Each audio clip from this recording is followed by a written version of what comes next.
Hello there, and welcome to Forgotten Worlds. My name is Thomas, and tonight I'd like to invite you into a question that stretches across the very bones of the Earth. A question that takes us far beyond the familiar maps on your wall or the globe you may have spun as a child. What if the continents never broke apart? What if the world beneath your feet, instead of being divided into scattered shapes across blue oceans, had remained a single, unbroken land, vast, continuous, and whole? Imagine it. No Atlantic, no Pacific, no scattered coastlines waiting for explorers. Just one continent, stretching from horizon to horizon, its rivers winding endlessly inward, its mountains rising like ribs from a body that belonged to all of us. It is not just a scientific curiosity, it is also a dreamlike thought experiment, a chance to picture how climate, evolution, and even human history might have unfolded differently if the Earth's great plates had chosen stillness instead of motion. Tonight, we won't be searching for hard answers or rushing to conclusions. This is not a debate, but an exploration, a slow walk through deep time and speculation. We'll drift between geology and imagination, between what was and what could have been, always keeping one question close at hand. How would life and civilization change on a world where the continents never drifted apart? To begin, we have to understand the restless forces that shaped the Earth in the first place. Beneath your feet, the ground feels steady, immovable, a foundation you can trust. Yet in truth, it has never been still. The surface of the Earth has always been a restless mosaic, a patchwork of continents that drift, collide, and fracture in cycles that span hundreds of millions of years.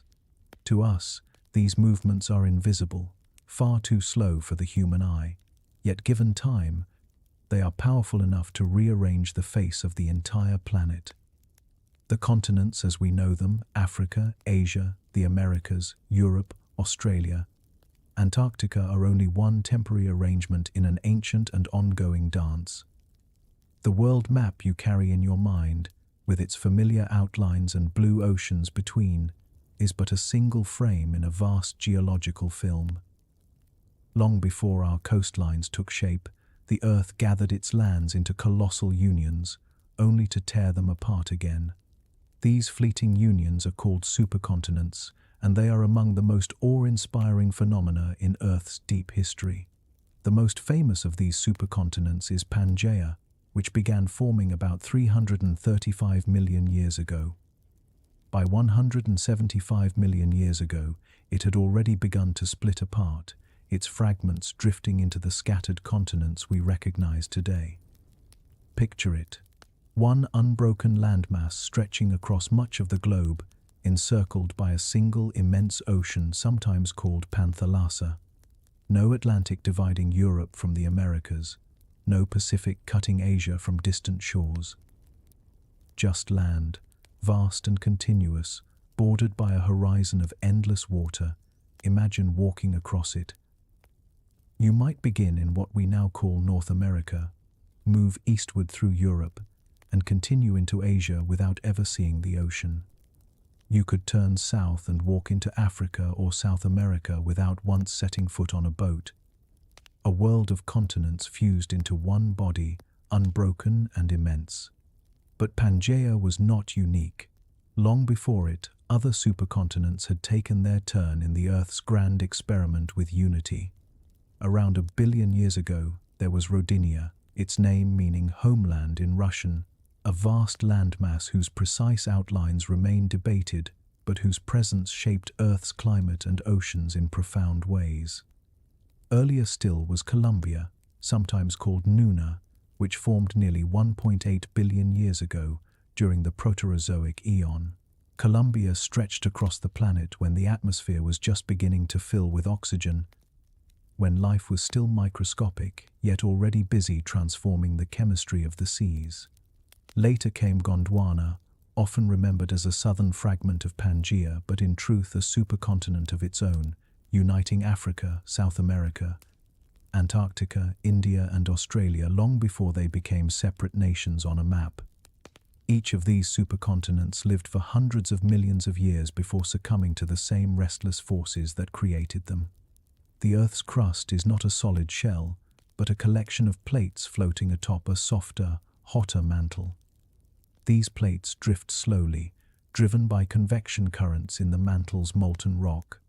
At their boundaries, they collide to form mountains, pull apart to open oceans, or slide past each other, leaving scars we call fault lines. Over immense spans of time, these motions draw continents together into unity, then push them apart again. This pattern is called the supercontinent cycle. It is unimaginably slow, stretching over 500 million years or more, yet its fingerprints are everywhere. The Appalachian Mountains in North America, for example, are the worn-down remains of collisions that once helped build Pangaea. The Ural Mountains in Russia stand as another seam, a reminder of the sutures that welded ancient lands together. And the Atlantic Ocean itself, which feels so eternal to us, is only a newcomer. It opened when Pangaea fractured, spreading slowly at the seams, its floor still growing wider today. To imagine the scale of these events, picture yourself standing in the heart of Rodinia more than 1 billion years ago. The world around you would be alien, no trees, no birds, no mammals, not even flowers. The land would have been bare rock in many places, the air carrying less oxygen, the sky dimmer beneath a younger Sunday. Yet already the continents were gathering, fusing their ancient cratons into one colossal body. Later, when Pangaea reigned, the Earth was a different place again. Towering forests spread across its coasts, reptiles and amphibians filled its rivers, and in its arid heartlands, deserts stretched farther than any horizon could contain. Life did not know it, but its fate was tied to the slow tension building beneath the surface, cracks forming invisibly, preparing to break the supercontinent apart. And yet, for all their grandeur, supercontinents are never permanent. They are experiments, not conclusions. The forces that create them are the same forces that undo them. As they form, heat builds beneath their thick interiors, unable to escape easily into the air and ocean. That heat weakens the crust, splitting valleys that widen into seas. What was once fused is pulled apart. Oceans open, climates shift, and life adapts to the new geography. The cycle is as certain as the rising and falling of mountains. Some geologists even believe that another supercontinent awaits us in the distant future. They imagine scenarios in which the Atlantic Ocean closes, bringing the Americas back toward Europe and Africa, or in which the Pacific shrinks, drawing Asia and the Americas together. The names given to this future land vary: Pangaea, Proxima, Aurica, Nova Pangaea, but the idea remains the same. In a few 100 million years, long after humanity is gone or changed beyond recognition, the Earth may once again wear the shape of a single body of land. But here, as always, science opens the door to speculation. What if the Earth had never allowed the cycle to begin? What if the first supercontinent, whether Columbia, Rodinia, or some earlier gathering, had fused permanently, never to break apart? What if, instead of drifting, the continents had remained locked together in one eternal embrace? Perhaps it could have happened. If the mantle beneath had been cooler, if the crust had been thicker, if the churning forces of convection had been weaker, then maybe the plates would not have moved so restlessly. Maybe some unseen balance could have kept the continents fixed forever. And if that were the case, what would it mean for life for us? In our world, the drifting of continents created barriers that shaped evolution. Oceans separated species, allowing isolated experiments in life to unfold. Marsupials thrived in Australia, lemurs in Madagascar, sloths in South America. The separations gave rise to biodiversity, scattering unique forms of life across the planet. But if all the continents had been joined from the beginning, those separations would never have existed. Species would have spread freely, mingling across the land. Perhaps life would have been less diverse, but more unified. Perhaps megafauna, enormous creatures, would have dominated longer, unchecked by isolation. And what of human history? Civilizations, too, were shaped by separation. Mesopotamia, Egypt, the Indus Valley, China, Mesoamerica, each rose in isolation, nurtured by its rivers, divided by oceans and deserts. Knowledge moved slowly, trickling across the gaps. Writing was invented independently in different places. Myths developed uniquely on different shores. But on a single supercontinent, the flow of knowledge might have been different.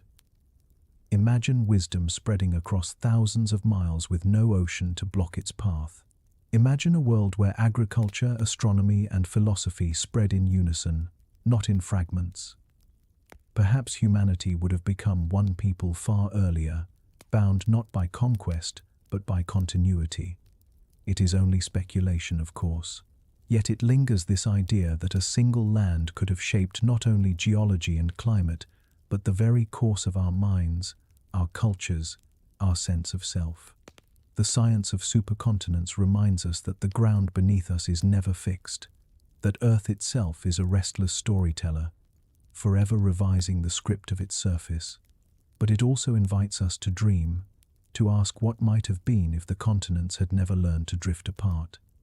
And so, with that thought, we can drift forward to the forces themselves, the hidden machinery beneath the crust, the reason continents wander in the first place.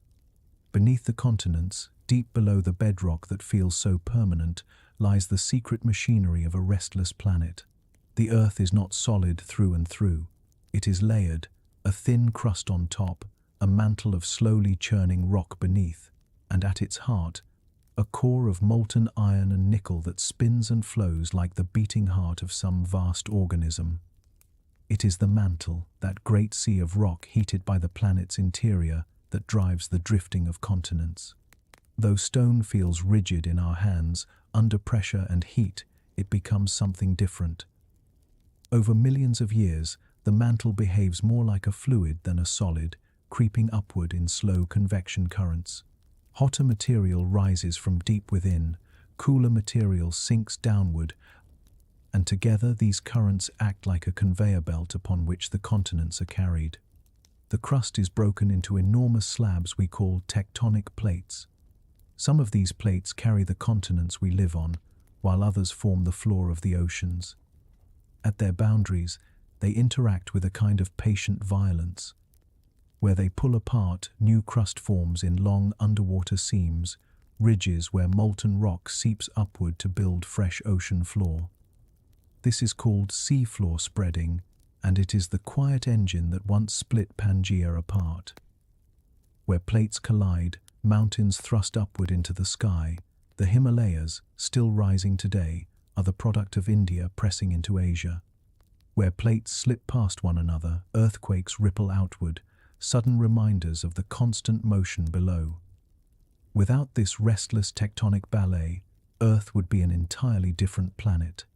The jagged ranges that catch the morning sun, the deep trenches that scar the ocean floor, the volcanic chains that circle the Pacific, none would exist.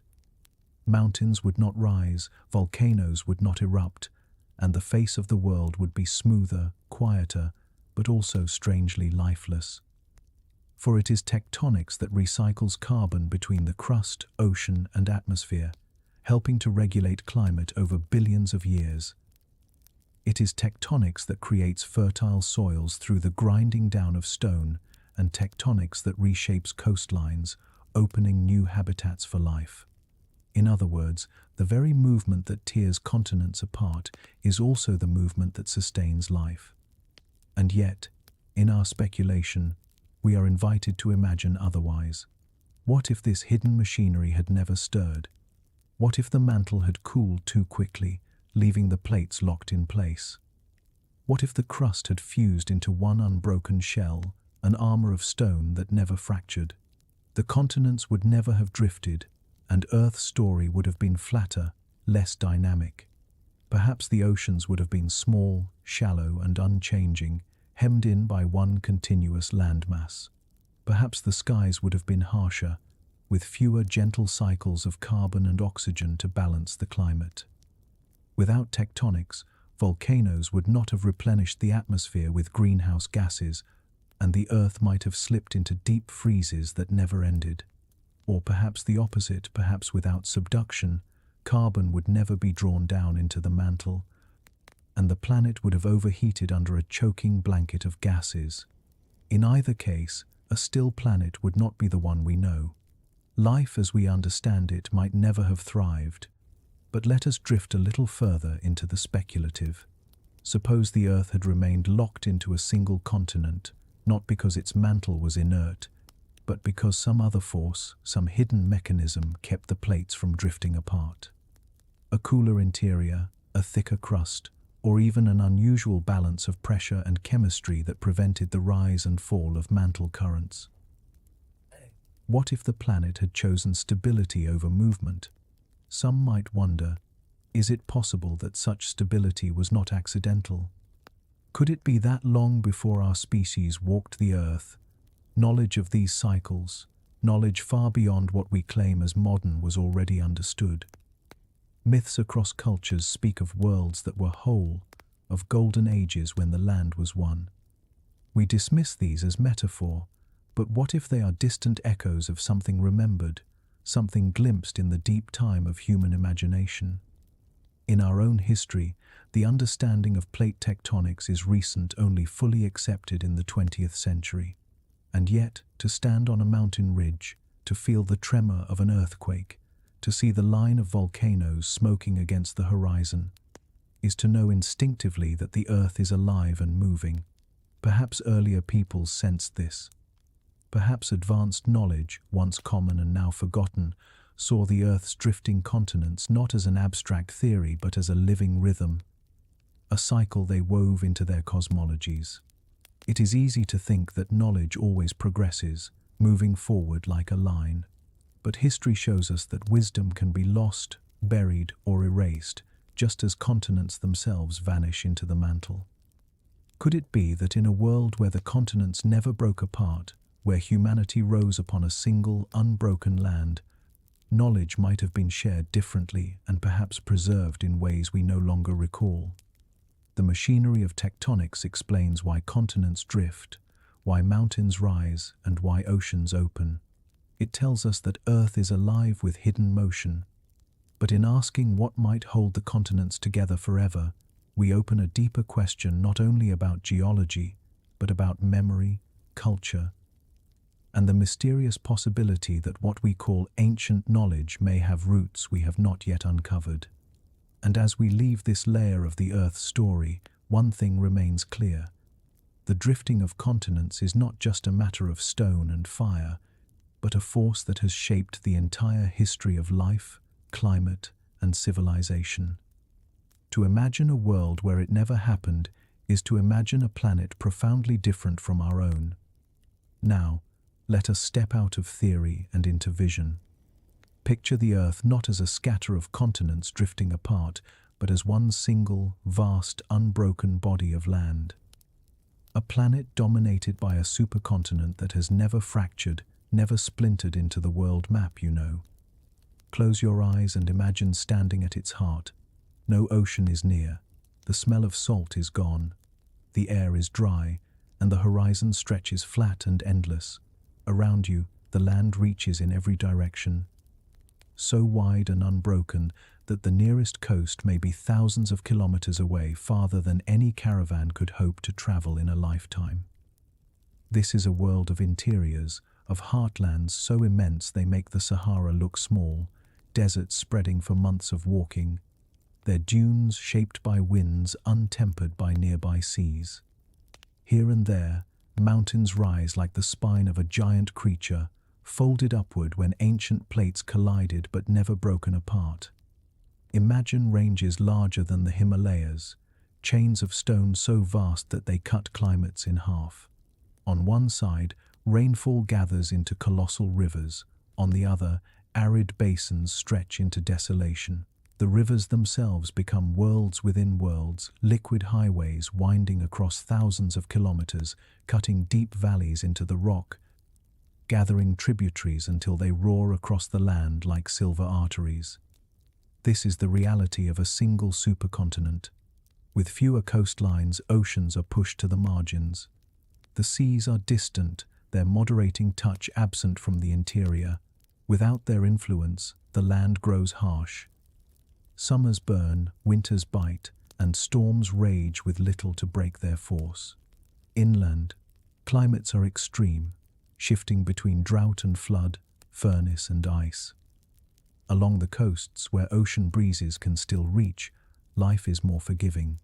But step too far inward, and you enter another kind of earth entirely, one defined by scale, isolation, and severity. And yet, such a world would not only be shaped by climate, it would shape us too. Imagine civilizations rising here, not around oceans but along those massive rivers, drawn to water like moths to flame. The Nile sustained Egypt, the Tigris and Euphrates nurtured Mesopotamia, the Indus gave life to the Harappans. Now imagine rivers 10 times greater, sweeping across a continent that never ends. Empires would form along their banks, cultures trading not across seas, but along winding channels that stretched across the breadth of the supercontinent. But what mechanism could have kept such a land intact forever? We know the mantle drives the plates apart, yet suppose something interfered with that engine. Perhaps Earth's core cooled more quickly, silencing the convection currents beneath. Or perhaps the crust thickened, becoming armor-like, unable to split. Maybe it was not purely geological at all. Some have speculated that forces we do not yet understand, forces unknown to modern science, but perhaps once known in ancient times, could have shaped the stability of the Earth. It is here that imagination blends with myth. Ancient stories speak of a first land, an undivided earth. In some traditions, it was the birthplace of all life, shattered by divine conflict. In others, it was the setting of a golden age, a time when humanity was not divided by seas. Could these myths, scattered across cultures separated by oceans, be faint echoes of a memory shared by all? What if knowledge of the Earth's unity, whether scientific or symbolic, was once common, carried not in textbooks but in oral traditions, and only later fragmented like the land itself? If advanced knowledge once existed, it might not have looked like our science. It could have been framed as story, as ritual, as myth. The ancients may have seen the world as a single living body, with mountains as its bones, rivers as its veins, and forests as its skin.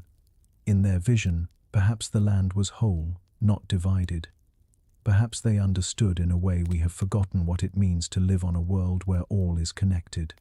And so, the image of a single vast landmass lingers, a place where deserts stretch unbroken for horizons upon horizons, where mountain ranges do not end at oceans but run on into infinity, where rivers carve their way through heartlands larger than any nation, where humanity itself would have been forced to reckon not with the challenge of crossing seas, but with the immensity of the land beneath their feet.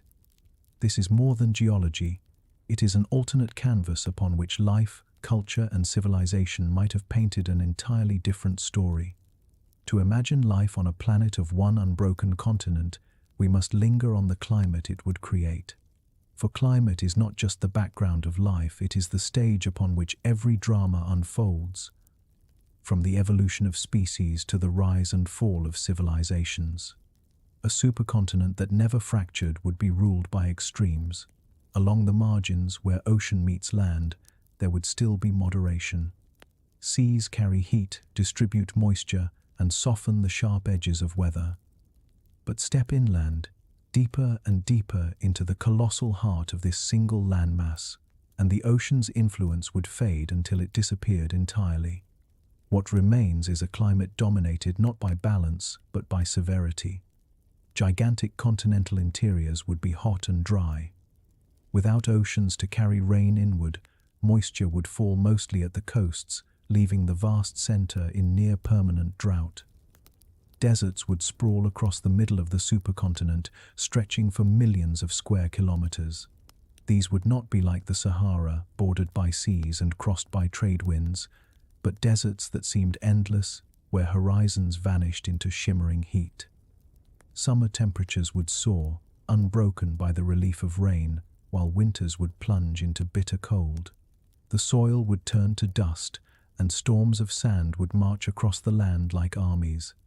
Around the edges of these deserts, life would cling to the banks of rivers or gather in highlands where mountains forced rain from the air.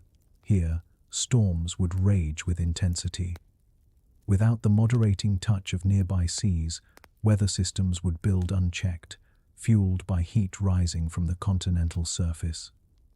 Thunderstorms could grow vast enough to sweep across entire regions.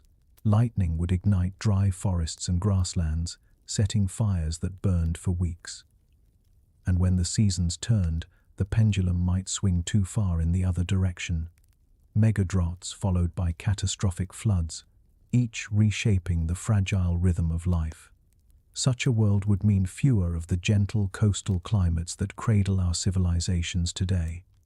The Mediterranean, the Fertile Crescent, the mild coasts of China and Japan all owe their richness to the proximity of sea and land. On a world with one continent, those safe havens would be scarce. Instead, humanity would grow up in extremes, deserts and storms defining existence, forcing adaptation to a planet that never offered balance. Speculation invites us to imagine how this climate would shape culture itself. In a land where deserts dominate, societies might learn resilience as their first lesson. Water would be precious, migration constant, survival dependent on the knowledge of rivers and rains. Storms might not just be weather events, but defining features of mythology, thunder as the voice of gods, sandstorms as spirits sweeping the land. Advanced knowledge, if once common, might have focused on mastering these extremes. Perhaps ancient cultures understood not only the cycles of stars and seasons, but also the deep atmospheric patterns that drove the supercontinent's weather.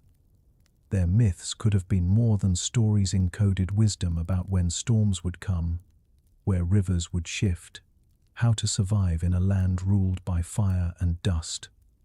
Even today, fragments of such knowledge might linger. Many ancient traditions carry warnings of great floods, long droughts, and fiery skies. We often interpret these as local memories of disasters. But what if they are echoes of a deeper reality, a climate far harsher than ours, remembered dimly as myth after the continents drifted apart? Could it be that humanity once knew a different rhythm of weather, one defined not by gentle coasts but by the unrelenting breath of a supercontinent? The science tells us that without oceanic moderation, climates would swing wider, harsher, less predictable. The speculation whispers that in such a world, storms and deserts would not be side notes in the human story, they would be its central characters. Civilizations might rise not in fertile river valleys, but in the margins of deserts, shaped by the need to harness scarce water and shield against sudden catastrophe. Wisdom would not be written in books alone, but carved into culture itself, survival encoded in ritual, story, and shared memory. And so, we arrive at a vision of Earth not as the familiar mosaic of coasts and climates, but as a land of extremes, heat without respite, storms without mercy, deserts without end. A world where the land itself was both cradle and adversary, forcing humanity to adapt not to gentle balance, but to the wild pulse of an earth locked in unity. Life responds to the shape of the land just as much as it does to the pull of gravity or the warmth of the Sunday. On our Earth, the drifting of continents created islands, peninsulas, and oceans that served as walls and corridors for evolution. Isolation became one of nature's greatest tools. In Australia, marsupials thrived, developing into kangaroos, koalas, and wombats far from the reach of placental mammals. On Madagascar, lemurs spun out an evolutionary story all their own. Even the Galapagos, with their volcanic remoteness, became a laboratory of diversity, where finches split into dozens of forms. Separation creates difference. Barriers foster uniqueness. But in a world where the continents never drifted apart, that separation would vanish. Imagine one immense land where species could spread from one edge of the world to the other without crossing an ocean. Migration would be easier, populations would mix more freely, and isolation, that engine of biodiversity, would be rare. The result would be a planet with less variety, but perhaps more dominance. Species would not splinter into countless specialized forms. Instead, a smaller number of powerful lineages might have spread everywhere. Instead of unique pockets of life confined to islands and continents, one set of creatures might have ruled the globe. Megafauna, enormous animals, could have flourished without interruption, filling niches across the entire landmass. Imagine vast herds of colossal herbivores thundering across the open plains, predators following them in endless pursuit. Imagine river systems crowded with giant amphibians and reptiles, their ranges stretching thousands of kilometers without end. The diversity we celebrate today might have been traded for scale. Instead of countless variations of mammals, birds, and insects, evolution might have produced fewer but larger, more dominant forms. Without the delicate branching of island life, nature may have leaned toward gigantism, vast creatures adapted to the extremes of heat and drought, beasts that could migrate across entire deserts to reach water, predators built not for stalking in forests, but for chasing prey across open land that never ended. And yet, there is another layer to consider. Without the pressure of isolation, intelligence itself might have evolved differently. On our Earth, primates developed in Africa, isolated for long stretches before spreading outward. Birds took wing across oceans, adapting uniquely to each island chain. But in a single supercontinent, where barriers were few, the evolutionary arms race would have been global. Any spark of intelligence would spread across the land, tested constantly against the strongest and most adaptable competitors. Perhaps one lineage would have risen earlier, more quickly, to dominate. Or perhaps intelligence would never have had the space to bloom, crushed beneath the weight of dominant megafauna. Speculation allows us to go further. What if advanced knowledge, once common, arose not in our scattered civilizations, but in a single global ecology? Imagine an ancient species evolving on this unified Earth, spreading across the continent without boundaries, sharing not only habitat but culture. With no oceans to isolate them, their knowledge might have unified as swiftly as their migrations. Instead of hundreds of small, scattered mythologies, there might have been one great memory of the world, passed on without interruption. Perhaps this knowledge survived not in stone tools or fossilized bones, but in the shared consciousness of cultures that saw the supercontinent itself as their inheritance. Even in fragments of our own history, we glimpse shadows of such a possibility. Myths of world-spanning creatures, of great beasts that roamed the earth in unbroken dominion, may be echoes of a memory older than we think. Traditions that speak of lost golden ages, of wisdom scattered and forgotten, could be faint recollections of a time when knowledge was not divided by seas. From a scientific perspective, a single continent would have meant fewer ecosystems, fewer evolutionary experiments, and less biodiversity. But from a speculative perspective, it invites us to wonder whether unity of land might have also meant unity of life, not in endless variety, but in shared scale, shared rhythm, perhaps even shared wisdom. And so, we see that evolution in a supercontinent world would have been both less diverse and more immense. Fewer small experiments, but perhaps greater giants. Less isolation, but more dominance. And woven through it all, the possibility that knowledge, like life itself, may once have been more unified than we remember. When we turn from the evolution of animals to the story of ourselves, the shape of the land becomes even more profound. Humanity, as we know it, is a product not only of biology but of geography.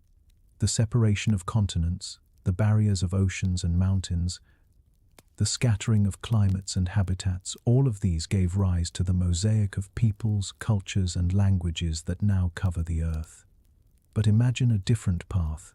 Imagine a single supercontinent where no ocean divides, where no great sea keeps populations apart. In such a world, humanity might have been more uniform, less fractured by the accidents of distance and isolation. On our Earth, genetic divergence arose because populations were cut off. Groups that left Africa tens of thousands of years ago found themselves separated by deserts, mountains, and seas. Over millennia, their features shifted to match their environments. Lighter skin in northern latitudes where sunlight was weaker, darker tones near the equator where protection from the sun was vital. Different climates shaped different bodies. Different barriers preserved those differences. But on a world where all land was joined, those barriers would vanish. Migration would not have been episodic, but continuous. People could have moved freely across the continent, carrying their genes and ideas with them. Instead of branching into distinct populations, humanity might have remained more blended, more uniform, one global people evolving together. Differences would still exist, of course, shaped by local environments, but they would have been softened by constant movement and interconnection. The stark divisions we know, the categories of race and ethnicity that dominate our history, might never have emerged at all. What would culture look like in such a world? Without oceans to isolate civilizations, knowledge and traditions might have spread more quickly. Agriculture, discovered in one fertile river valley, could have reached distant peoples within generations rather than millennia. The wheel, writing, astronomy, each breakthrough could have spread across the continent like wildfire, binding humanity into a single cultural continuum. Instead of dozens of independent centers of innovation, there might have been one great cradle of civilization, its branches reaching everywhere without interruption. Speculation allows us to imagine even more. What if, in this shared world, advanced knowledge was not scattered and lost but preserved in continuity? On our Earth, discoveries rise and fall, empires collapse, libraries burn, and wisdom is forgotten, only to be rediscovered centuries later. But in a supercontinent Earth, with fewer barriers and fewer divides, perhaps knowledge would have flowed more steadily. A discovery made in one corner could ripple across the whole land, preserved by its sheer reach. Could it be that ancient myths of a unified humanity, of golden ages when people spoke one language and lived as one people, are faint memories of such a possibility? Stories like the Tower of Babel or myths of world-spanning ancestors may carry fragments of this idea that once, long ago, humanity was whole, its knowledge common, its divisions yet unborn. From a scientific perspective, the absence of continental isolation would have reduced genetic divergence, creating a more uniform human population. But from a speculative perspective, it suggests something deeper, that identity itself might have been shaped differently. Instead of us and them, there may only have been we. Instead of countless separate traditions, one continuous lineage of thought and memory. And yet, we must also acknowledge the shadow. A unified humanity could have meant less diversity of thought, fewer competing traditions to challenge one another. Innovation often sparks at the edges, in the friction between differences. Would a uniform humanity have been slower to adapt, less inventive, less resilient? Or would the absence of division have freed us from conflict, allowing knowledge to accumulate without interruption? The question remains open. What is clear is that in a world where continents never broke apart, the human story would have been written differently.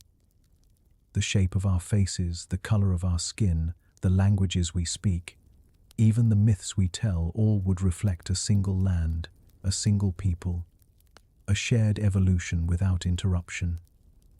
And so, the possibility lingers, both scientific and speculative, that humanity could have been one global family, evolving together beneath the unbroken sky of a supercontinent Earth. If oceans no longer guided the course of civilization, then something else would have taken their place. On a world bound together by one unbroken continent, it would be the rivers, vast, winding, and unending that became the true highways of history. Imagine rivers unlike any we know, colossal systems fed by rainfall gathered across thousands of kilometers, carrying the melt of mountains through deserts, forests, and plains until they poured themselves into distant seas. On our Earth, the Nile, the Yangtze, the Amazon, and the Mississippi each shaped the cultures that lived beside them. But on a supercontinent Earth, such rivers might have been magnified many times over braided networks running across half a world, nourishing fields, supporting cities, and linking distant peoples together. Civilization would not have clustered on coastlines but along these inland waters.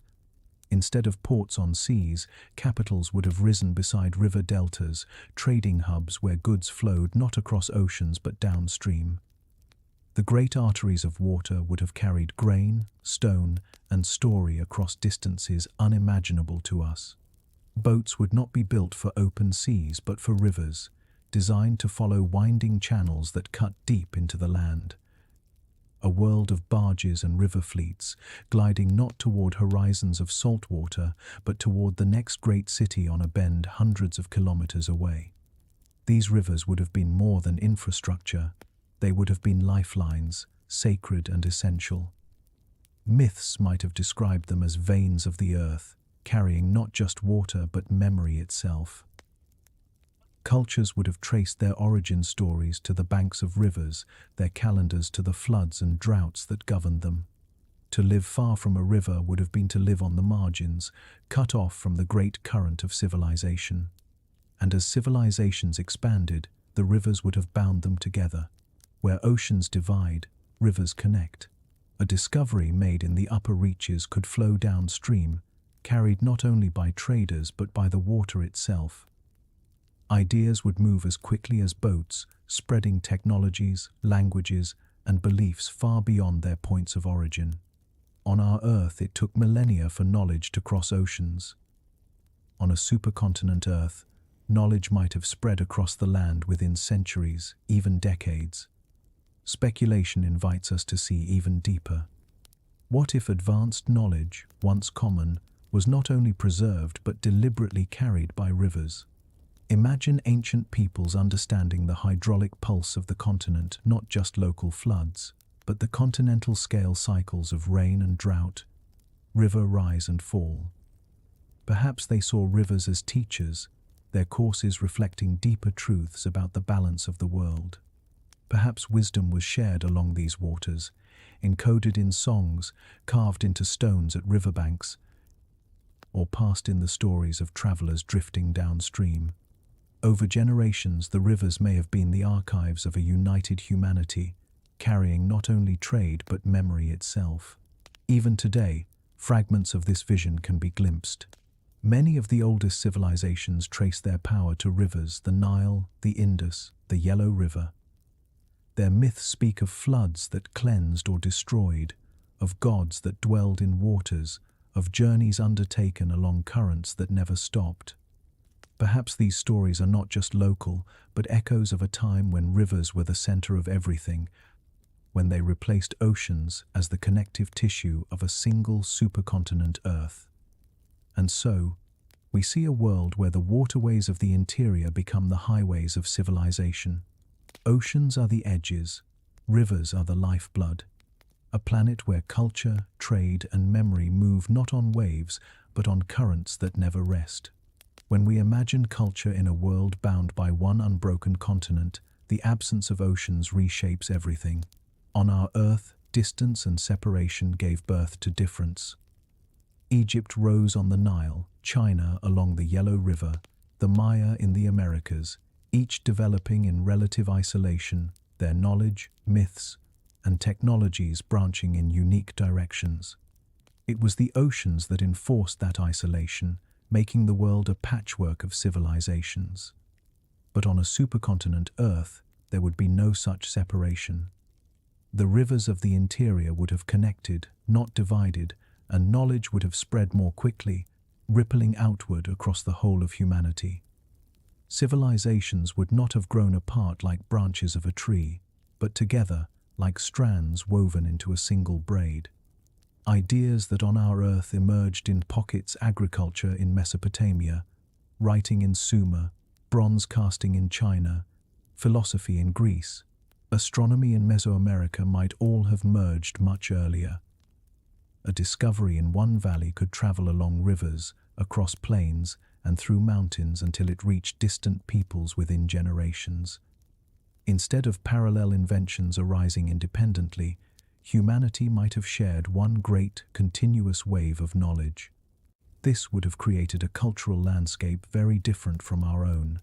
Without the Americas developing separately, there would have been no sudden collision of worlds in the age of exploration.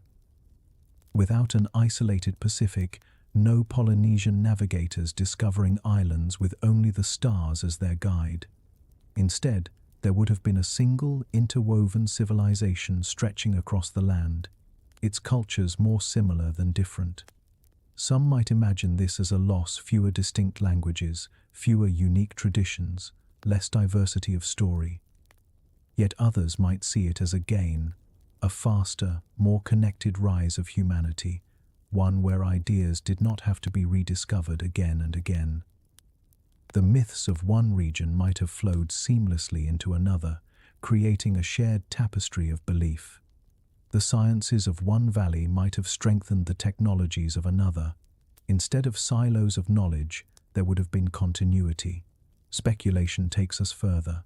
What if advanced knowledge, once common, had flourished in such a unified world? Imagine a humanity that did not lose wisdom in the collapse of empires, because the rivers carried it always onward. Libraries might not have burned without replacement. Traditions might not have fractured into 1,000 dialects of meaning.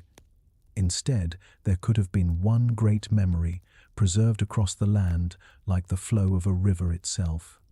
Perhaps fragments of this idea remain even now. Myths of a golden age, when humanity spoke one language and lived as one people, appear across cultures. In our world, they are treated as allegory, as metaphor. But perhaps they are faint echoes of what might have been, or even of what once was, if knowledge was once more advanced than we remember, and later lost to time. A supercontinent Earth would not have been a world of separate civilizations like Egypt, China, or the Americas. It would have been a world of one civilization, stretched across rivers and plains, adapting to local environments but bound together by constant exchange.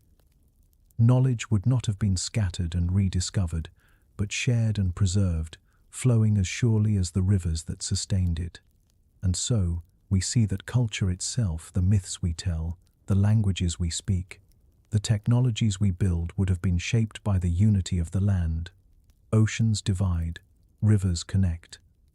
And on a world where land never fractured, it would have been connection, not division, that defined us. Technology always grows in response to need.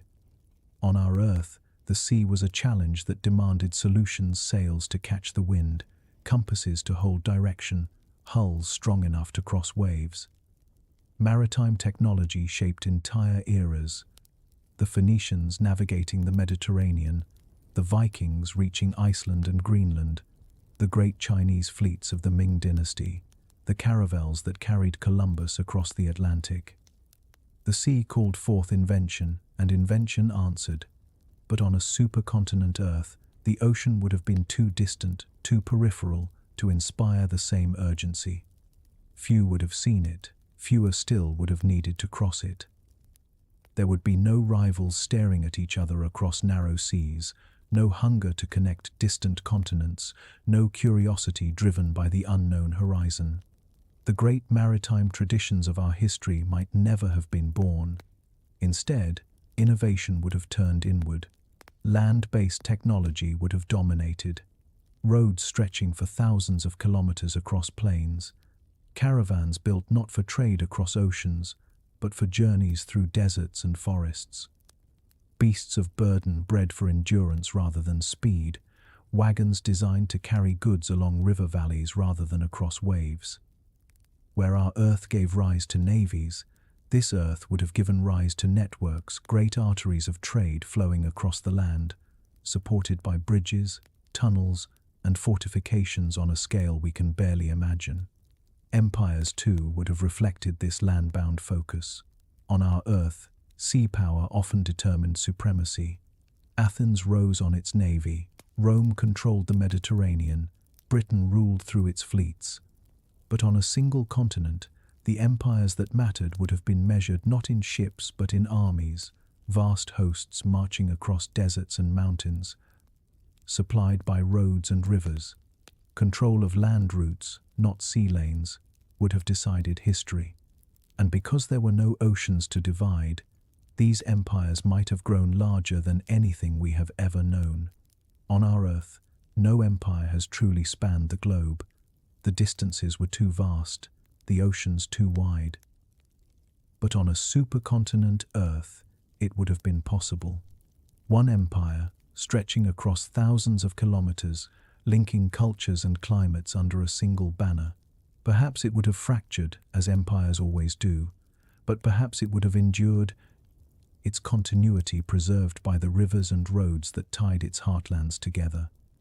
Speculation invites us to wonder how this land-bound focus might have shaped the very nature of invention. Without the sea to challenge us, would humanity have ever turned its gaze to the stars? On our Earth, navigation demanded astronomy. Sailors charted the heavens to guide their voyages. But on a supercontinent, where the sea was marginal, the stars might have seemed less urgent, less practical. Would astronomy have arisen more slowly? Or would it have emerged in another form, not to guide ships across oceans, but to track seasons, to predict floods, to understand the rhythms of rivers and storms that defined life on land? And what of advanced knowledge once common? Perhaps in such a world, where the land was one and the rivers bound it together, humanity may have achieved extraordinary feats of engineering. Imagine canals stretching across deserts, aqueducts spanning entire regions, roads so vast they became cities in themselves. Perhaps the myths of roads that never end, of bridges that reach beyond sight, are faint memories of such a possibility. A civilization bound not by sails and ships, but by stone, earth, and water. Even in our history, fragments of this vision appear. The Silk Road tied east and west without a single ship. The Inca built roads across the Andes, binding their empire together with pathways still visible today. The Romans built networks of stone that endured for millennia. These were glimpses of what a land-bound world might have been, but on a supercontinent Earth, such feats would not have been exceptions. They would have been the foundation of history.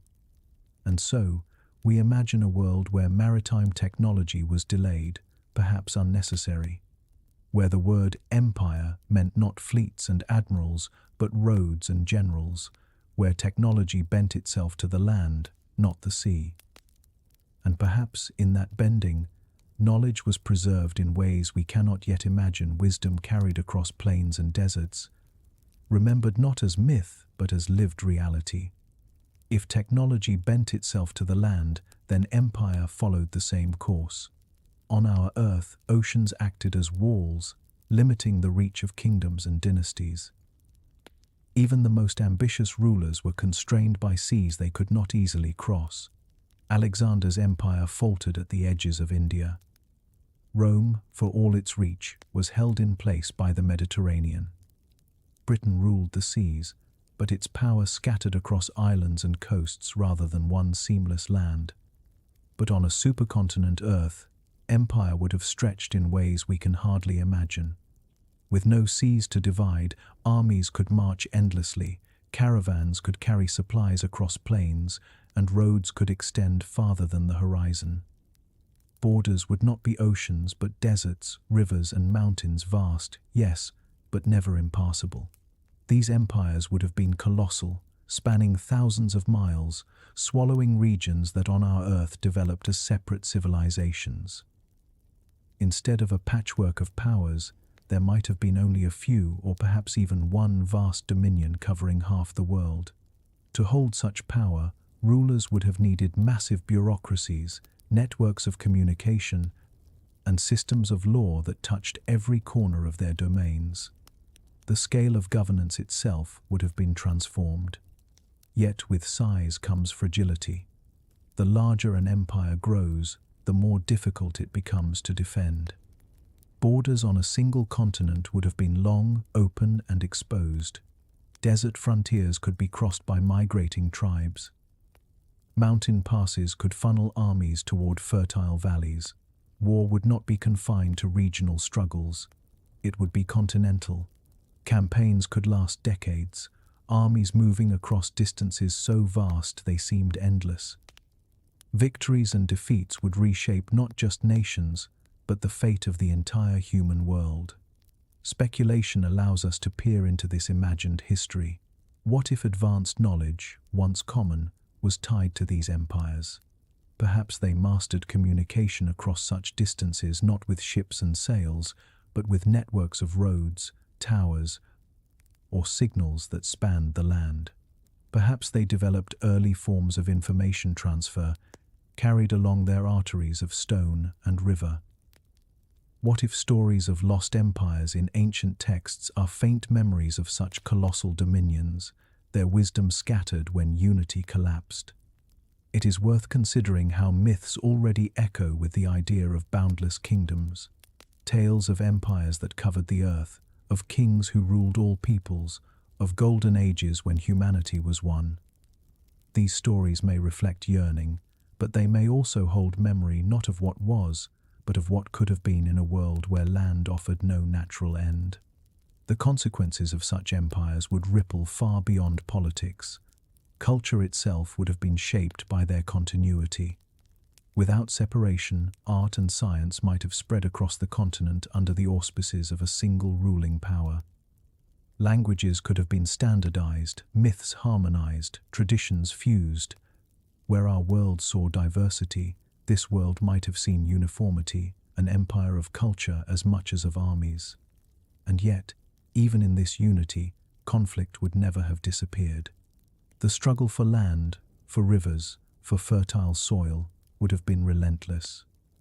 War would not have been about seas or distant colonies, but about the very heart of the land itself.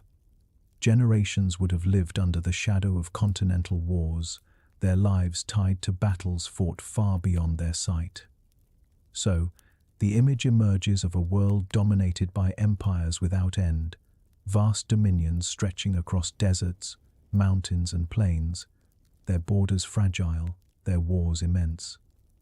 A human story written not on islands or seas, but on the immensity of a single land, with knowledge, power, and memory flowing across it like rivers that never stop.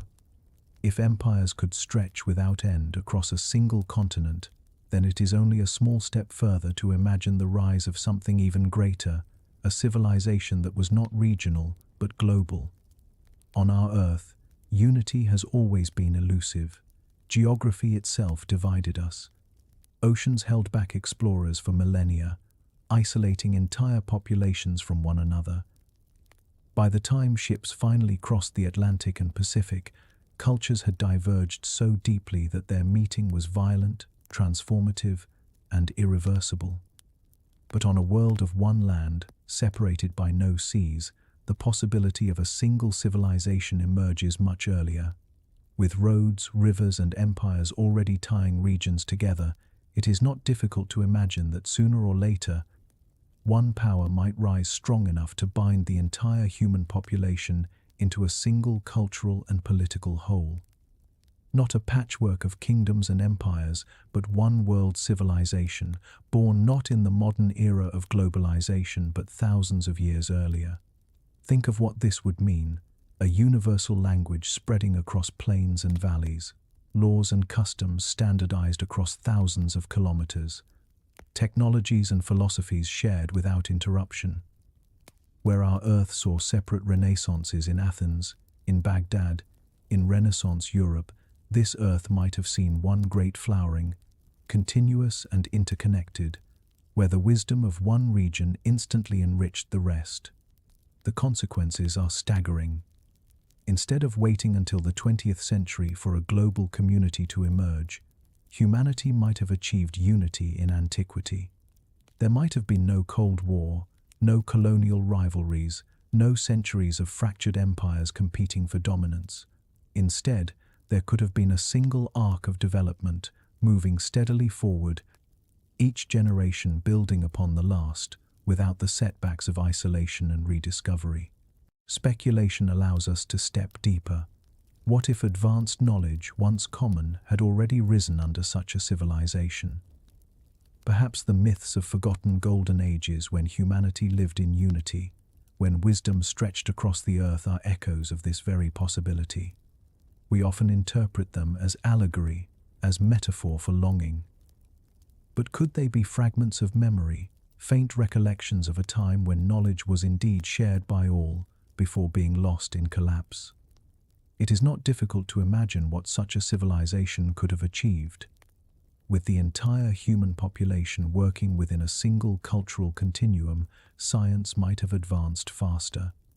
Medicine, mathematics, astronomy, each discovery shared across the whole land, preserved in continuity instead of scattered in fragile archives.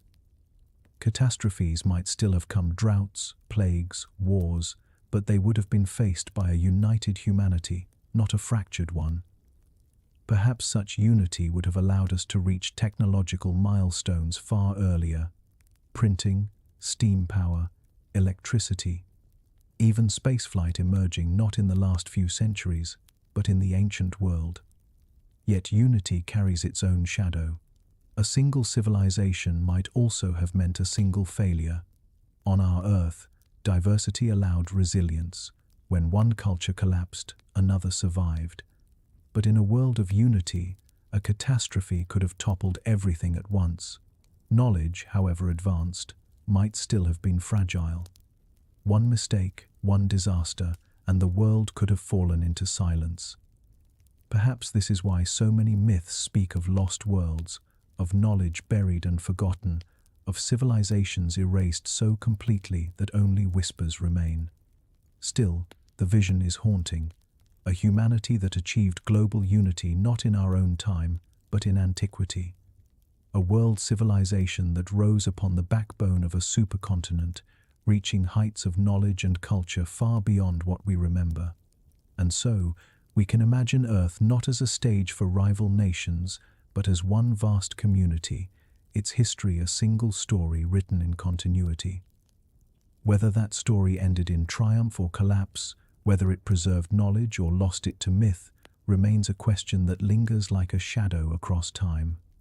Language is the thread that binds thought to memory, memory to story, and story to culture. On our Earth, the scattering of continents and the isolation of peoples gave rise to thousands of distinct tongues. Each carried its own rhythm, its own worldview, its own way of shaping reality. The languages of the Americas developed apart from those of Africa and Eurasia. The tongues of Oceania bore no resemblance to those of the Arctic. Geography nurtured diversity, and in that diversity, human imagination branched into endless forms. But on a supercontinent Earth, the pattern would have been different. With no oceans to divide us, with rivers and roads carrying people and ideas across the land, dominant languages would have spread far more quickly. Instead of thousands of isolated traditions, there might have been fewer, larger families of speech. Words would have traveled as easily as goods, carried by traders, armies, and storytellers across thousands of kilometers. In such a world, the rise of a universal tongue is not difficult to imagine. Perhaps it would not have been perfect uniformity. Dialects would still shift with distance, accents would still bend with region, but the deep separations of our Earth might never have formed. Where we now speak of Indo-European, Bantu, Sino-Tibetan, and countless others, there might have been only a few great rivers of language, merging and blending into one. And perhaps, at some point in antiquity, one tongue might have risen above the rest, carried by empire, preserved by trade, adopted by all. A language not of conquest alone, but of continuity. The cultural consequences would have been immense. Myths, songs, and philosophies would not have been trapped within linguistic walls. A story told on one riverbank could be understood on another thousands of kilometers away. Knowledge encoded in words would not need translation to travel. The wisdom of one generation could spread across the entire continent, preserved intact rather than fractured into fragments. Speculation carries us further. What if advanced knowledge, once common, was bound to this universal language? Imagine an ancient tongue designed not only for daily life but for clarity, precision, and memory. A language that encoded mathematics, astronomy, and medicine as naturally as poetry and song. If such a tongue once existed, its remnants might survive in the deep roots of our own words, in the echoes that link disparate languages even today. Perhaps myths of a first language spoken by all humanity are not only allegory, but faint recollections of a time when one universal speech bound us together. Even in our fragmented history, traces of this longing remain. The idea of a lost tongue appears in traditions across the world, the language of the gods, the speech of the ancestors, the perfect words once spoken and later forgotten. Linguists today reconstruct proto-languages, tracing modern speech back to ancient roots. But what if those roots once converged, not only in theory but in reality, on a continent where separation never forced them apart? The result would have been a culture more unified but also more centralized. Diversity of language is diversity of thought. On our Earth, new ideas often arise in the tension between different tongues and traditions. On a world of one language, would creativity have flourished faster or slowed in uniformity? Would invention have been easier or imagination narrower? The answer is uncertain. But the vision is haunting. A world where words themselves were once shared by all, where stories crossed the land without translation, where memory was not fragmented but whole. And so, we arrive at a vision of language on a supercontinent Earth, not thousands of scattered voices, but a chorus more unified, perhaps even a single universal tongue, emerging in antiquity and binding humanity together. Whether such a tongue would have preserved knowledge or constrained, it remains a mystery, but its possibility lingers, like the echo of a word we can almost hear but no longer speak. If language is the vessel of thought, then myth is the mirror of the soul. On our Earth, separation by oceans gave birth to pantheons as diverse as the lands themselves. The gods of Greece bore little resemblance to the spirits of the Andes. The myths of Polynesia shared no tongue with those of the Norse. Each civilization, isolated by geography, wove its own cosmology from the stars above and the ground beneath. But on a world bound by a single continent, the weaving would have been different. Without oceans to enforce separation, stories would have traveled along rivers and roads, spreading outward like ripples in a pond. A tale told in one valley might be heard in another 1,000 kilometers away, carried not over seas but across plains and deserts. Myths would not have been isolated blooms, but a continuous tapestry stretching across the land. The result would have been fewer pantheons, fewer isolated traditions. Instead of hundreds of gods, each tied to a particular culture, there might have been one great family of deities, their names shifting, their symbols changing, but their essence shared across the supercontinent. The sun god worshipped in one region might be recognized in another under a different name, but still understood as the same force. The Earth Mother, the Sky Father, the River Spirit, these archetypes might have converged, not diverged, shaping a global religion long before our fractured world ever dreamed of it. This would have had profound consequences.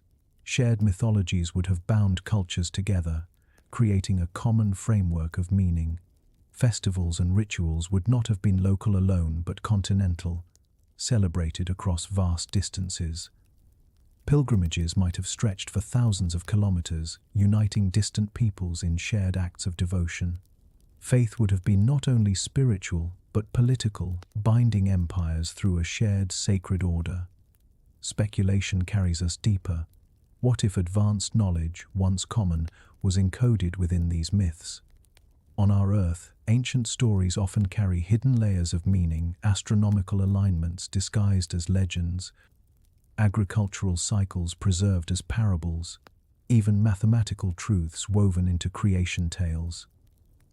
If humanity on a supercontinent shared one great mythology, perhaps it was also a library, a system for storing and transmitting knowledge across generations. Imagine a myth that was not confined to one culture but carried by all, a story told from coast to coast, embedding within it the wisdom of the ages. If such a myth once existed, its remnants may survive scattered in the stories we now call universal. The flood that covers the earth, the trickster who reshapes the world, the hero who journeys into the underworld and returns. Indeed, the universality of certain myths on our Earth is already striking. Flood myths appear in Mesopotamia, in India, in the Americas. The archetype of the Great Mother and the Sky Father recurs again and again. Heroes fight dragons, gods wield thunder, tricksters reshape worlds. We call these archetypes products of shared psychology. But what if they are also faint echoes of a time when myths were not separate inventions, but shared inheritance? What if they are fragments of a unified mythology born on a continent that never divided? The consequences of such a shared mythology would reach deep into the heart of culture. Art, architecture, law, all would have drawn from the same sacred symbols. The temples of one empire might have resembled those of another thousands of kilometers away, not by coincidence, but by shared tradition. The stories told to children in one village might have been understood instantly in another far distant. Humanity would have grown up not only with one tongue, but with one story. And yet, as with language, unity brings both light and shadow. The diversity of myth on our Earth gave rise to creativity, to countless visions of the sacred, each offering its own insight into the human condition. A world with one mythology might have been richer in unity, but poorer in variety. Still, its continuity might also have preserved knowledge more faithfully, preventing the fragmentation and loss that so often marks our past. So, we arrive at a vision of religion and myth on a supercontinent Earth. Not hundreds of pantheons, but one great tapestry, its patterns stretching across the land, its stories shared by all. Whether it preserved wisdom or limited imagination, we cannot know. But the possibility lingers that once, in a world unbroken, humanity might have shared not only one language, but one sacred story. Life thrives on separation. It is in the gaps, the islands, and the hidden corners of the world that evolution takes its boldest risks. On our Earth, the drifting of continents created countless laboratories of isolation.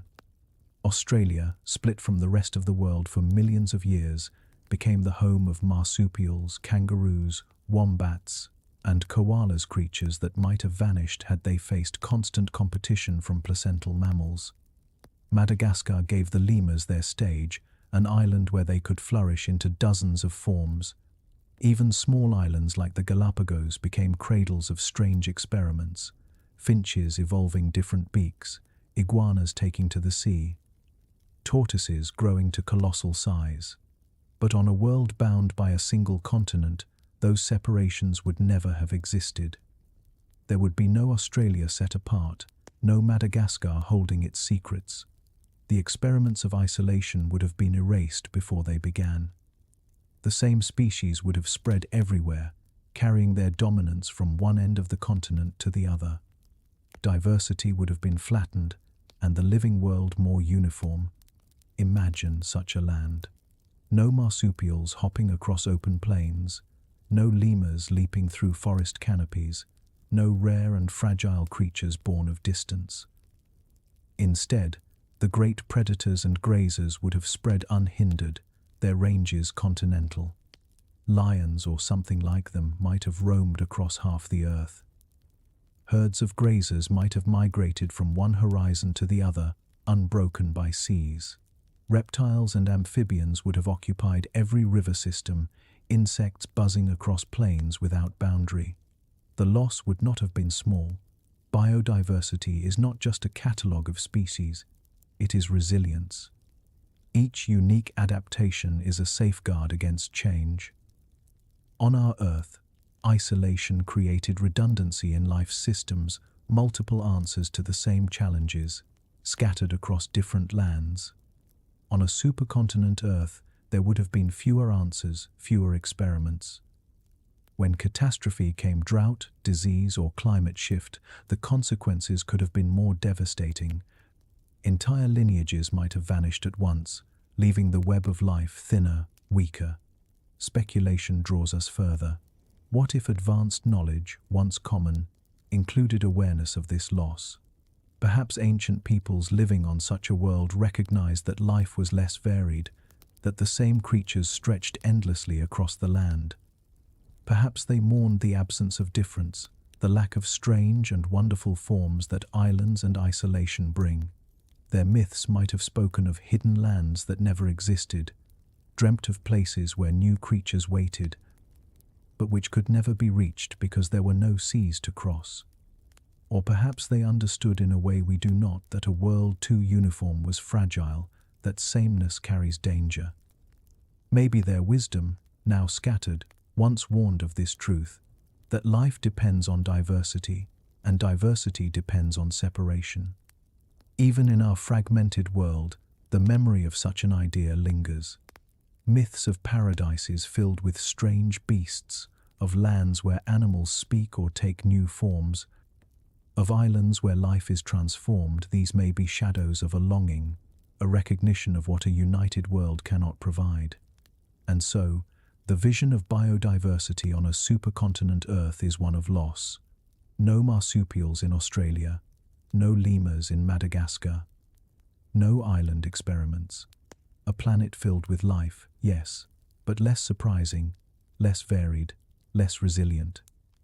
A world where sameness stretches as far as the horizon, and the fragile brilliance of uniqueness never has the chance to shine. If biodiversity would have been diminished on a supercontinent Earth, the same unity that erased difference would also have carried other consequences, the spread of both life's companions and its invisible adversaries. For when barriers vanish, so too do protections. On our Earth, the separation of continents delayed the meeting of species, and with them, the meeting of their diseases. When Europeans crossed the Atlantic, they carried germs to the Americas that devastated populations who had never been exposed. Likewise, they encountered crops and animals unknown in their homelands. The isolation of continents shaped not only biology, but history. But on a single supercontinent, those separations would never have existed. Animals, people, and germs would have traveled freely, spreading across the land as soon as they arose. Domesticated species would not have been confined to one corner of the world. Wheat and barley would not have been limited to the Fertile Crescent, nor rice to Asia, nor maize to the Americas. Instead, every discovery in agriculture would have been shared quickly, carried along rivers and plains. Humanity's toolset of crops and animals would have expanded faster, and the foundations of civilization might have been laid far earlier. The same is true of animals. On our Earth, the horse transformed the cultures of Eurasia, while the llama served South America, and camels adapted desert trade. But on a supercontinent, the benefits of domestication would not have been isolated. Horses, cattle, sheep, pigs, all would have spread across the continent, reaching every culture in time. Agriculture would have been richer, more varied, more resilient, and perhaps civilizations would have grown sooner, stronger, and more interconnected. Yet the benefits carry a shadow. If animals and crops spread freely, so too would disease. Epidemics would not wait for ships to cross oceans. They would ignite in one corner of the continent and sweep outward, carried by trade, by migration, by the same rivers that nourished life. On our Earth, plagues have reshaped history, the Black Death halving Europe's population, smallpox devastating the Americas, influenza moving with armies. But on a supercontinent Earth, such plagues might have been worse, spreading farther and faster, leaving no untouched refuge. A single disease could sweep across the world, testing humanity's resilience in ways far beyond what we know. Speculation takes us deeper. What if advanced knowledge, once common, arose in response to this reality? Perhaps early civilizations understood the cycle of disease, not only as punishment from gods, but as patterns woven into the land itself. Maybe their myths encoded instructions for survival, rituals not of superstition, but of sanitation, isolation, and healing. Perhaps they even held medical wisdom that we have lost, cures forgotten, herbs remembered only in fragments, treatments buried in story. If humanity was united early, perhaps knowledge of medicine was too, advanced far earlier than we believe, and only later scattered and broken. The memory of such knowledge may still echo. Across cultures, traditions of healing appear in mythic form: sacred plants, waters that cleanse, rituals that ward away pestilence. We treat them as symbolic, yet they may be the shadows of practical truths, carried forward from an age when disease spread across a single land, demanding wisdom beyond survival. And so, disease and domestication together paint a double vision. On one hand, agriculture and animal husbandry might have developed more quickly, feeding civilizations, strengthening societies, and spreading abundance. On the other, epidemics might have burned across the world with terrifying speed, leaving no refuge, no continent spared. Humanity's greatest strengths and greatest vulnerabilities would have been amplified by the unity of the land. Exploration in our history has always been tied to the sea. Oceans were barriers, but also invitations. They were the unknown that dared us to cross, the vast horizon that whispered of lands unseen. The age of exploration reshaped the world, Columbus crossing the Atlantic to the Americas, Magellan circumnavigating the globe, Zheng He leading great fleets across the Indian Ocean. Ships carried not only goods but ideas, peoples, and power. Our modern world, with its interconnected continents, was born of those voyages. But on a supercontinent Earth, there would have been no oceans to cross in search of new lands. There would have been no Americas waiting in isolation, no Pacific islands charted one by one, no continents hidden behind horizons of water. All the land would already have been connected, already part of one vast whole. Exploration would not have been about crossing seas, but about venturing deeper into the land, into deserts without end, into mountains that stretched forever, into forests that seemed infinite. In such a world, the idea of discovery would have taken on a different meaning. There would have been no Columbus to sail west, no Magellan to prove the earth could be circumnavigated, no Zheng He to bring back treasures from foreign shores. Instead, explorers would have been travelers of the interior, great caravans mapping river systems, charting mountain passes, cataloguing the endless sweep of plains.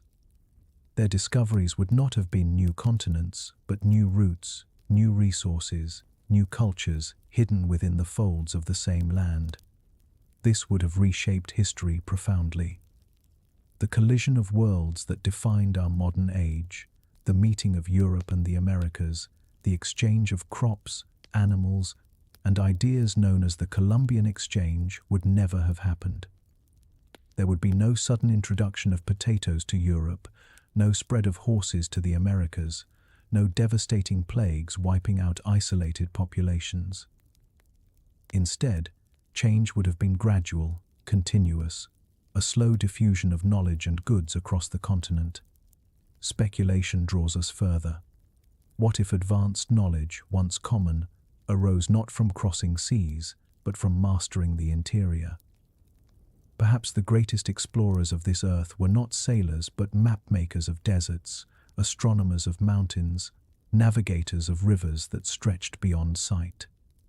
Their wisdom might have been encoded not in star charts for ships, but in land charts for caravans, knowledge of how to cross endless plains, how to find water in barren expanses, how to read the wind and soil to guide journeys. If such knowledge once existed, its fragments may linger in myths of journeys without end, of heroes who walked across lands so vast they seemed infinite, of roads that led not to seas but to the heart of the earth itself. Even in our fragmented world, echoes of this vision remain. The Silk Road was not a sea, but it was an ocean of trade, a vast interior route that connected east and west. Great caravans carried silk, spices, and stories across deserts and mountains. To the travelers who crossed it, the road itself was an act of exploration, as daring and transformative as any voyage across the sea. On a supercontinent Earth, such networks would not have been peripheral, they would have been the essence of exploration, and so, the age of exploration as we know it would never have dawned. There would have been no sudden unveiling of hidden continents, no voyages that redrew maps overnight. Instead, exploration would have been a continuous thread woven into daily life, a slow unveiling of the land already shared by all. The great explorers of this world would not have been sailors gazing at the horizon, but wanderers of the interior, tracing the endless veins of rivers and mountains, revealing not what was separate, but what was always connected. If exploration on a supercontinent Earth would have been inward, then colonization as we know it would never have come to pass. On our Earth, oceans created the distinction between Old World and New World. When Europeans crossed the Atlantic, they did not find neighbors but civilizations separated for tens of thousands of years, each shaped by different crops, animals, and diseases. The meeting was catastrophic, reshaping populations, economies, and ecosystems on both sides of the ocean. Colonization followed, as empires spanned seas to conquer, extract, and rule. But in a world without oceans to divide us, that split would never have existed. There would be no new world waiting to be discovered, no hemisphere cut off from the other. Instead, humanity would already be one continuous presence across the land, its resources already known, its peoples already interconnected. Colonization, as we understand it, the conquest of distant, separated continents would have been impossible. This does not mean conquest itself would vanish. Human ambition, rivalry, and desire for control would still exist. But wars would not have been fought across oceans. They would have been fought across deserts, rivers, and mountains. Instead of fleets crossing seas to seize colonies, armies would have marched endlessly across land, their campaigns spanning not months on the water but years on the earth. The wars of this world might have been larger, more relentless, more total. On our Earth, seas offered pauses, natural barriers that slowed conquest and preserved difference. On a supercontinent, there would be no such respite. Borders would be vast, porous, and fragile. Empires would rise and fall not by conquering overseas possessions, but by swallowing whole swaths of the landmass. Speculation invites us to imagine what this meant for cycles of power. Perhaps there would have been fewer empires in number, but each far larger in scale. Instead of dozens of colonial powers carving out pieces of distant lands, there might have been only a handful of continental dominions, their struggles shaping the fate of all humanity. And perhaps, just perhaps, one of these powers might have succeeded in uniting the entire land under a single rule, a dream that on our fractured Earth has always failed. What, then, of advanced knowledge once common? In our world, colonization often destroyed as much as it created, erasing cultures even as it spread technology. But on a supercontinent Earth, without the sudden collision of separated worlds, knowledge might have flowed more evenly, more gradually, preserved rather than shattered. Perhaps wisdom was not lost to conquest but integrated into a continuous whole. The myths of a golden age, when humanity lived as one, may be faint memories not of separation, but of unity maintained through centuries. And yet, unity carries risk. A world without colonization might also have been a world of endless continental wars. Armies clashing not for distant colonies, but for control of the very heartlands that sustained life. Such wars could have been catastrophic, drawing in populations on a scale beyond anything in our history. Plagues, famines, and upheavals might have followed, spreading across the single land as swiftly as the armies that caused them. Still, the absence of colonization as we know it changes the tone of history. There would be no global empires stretching across oceans, no age of discovery redrawing maps, no legacy of conquest between hemispheres. Instead, there would have been a different struggle, not sea against sea, but land against land, played out on the single continent beneath one sky. If conquest on a supercontinent Earth would have been waged across land rather than seas, then the spread of knowledge and the rise of industry would have followed a different rhythm as well. On our Earth, oceans slowed the diffusion of ideas. Technologies developed in China, such as gunpowder, paper, and the compass, took centuries to reach Europe. Crops domesticated in the Americas, like maize and potatoes, only transformed the Old World after the voyages of the 15th and 16th centuries. Distance delayed innovation, and discovery was often followed by rediscovery. But on a single landmass, those barriers would not have existed. A new technique in metallurgy discovered in one valley could have spread across the continent within decades. Agricultural innovations, new crops, new methods of irrigation, new tools would have traveled quickly along rivers and roads. Wheels, writing systems, mathematics, and astronomy might not have arisen separately in distant cultures, but in continuity, shared and preserved by a humanity bound together on one land. The consequences are striking. Industrial revolutions might have arrived far earlier than they did in our history. On Earth as we know it, the first great industrial shift began in Britain in the 18th century, powered by coal, steam, and machinery. But in a connected supercontinent world, the raw materials and the knowledge to harness them might have converged much earlier. Iron and coal deposits once discovered would have been known to all. Methods of smelting, forging, and engineering could have spread without centuries of delay. Steam engines, factories, railways, these might not have been inventions of the modern era, but of antiquity. Speculation allows us to push even further. What if advanced knowledge, once common, had already flowered in such a world? Perhaps myths of lost golden ages, of cities powered by strange energies, of machines and wonders now forgotten, are echoes of an industrial revolution that happened not once, but long ago, on a world more unified than ours. Could it be that humanity rose to technological heights before its knowledge spread swiftly across the land, only to collapse and be lost in cycles of war and time? Even fragments of our history suggest the possibility. Legends of fire from the gods, of smiths forging weapons of impossible strength, of towers that reached toward the heavens. These may be metaphors, but they may also be memories. Perhaps in a supercontinent Earth, where innovation spread without delay, such marvels would not have been legend but reality. Perhaps ancient peoples wielded technologies we now struggle to imagine, their wisdom scattered into myth when their civilizations fell. The pace of innovation in such a world would have reshaped everything.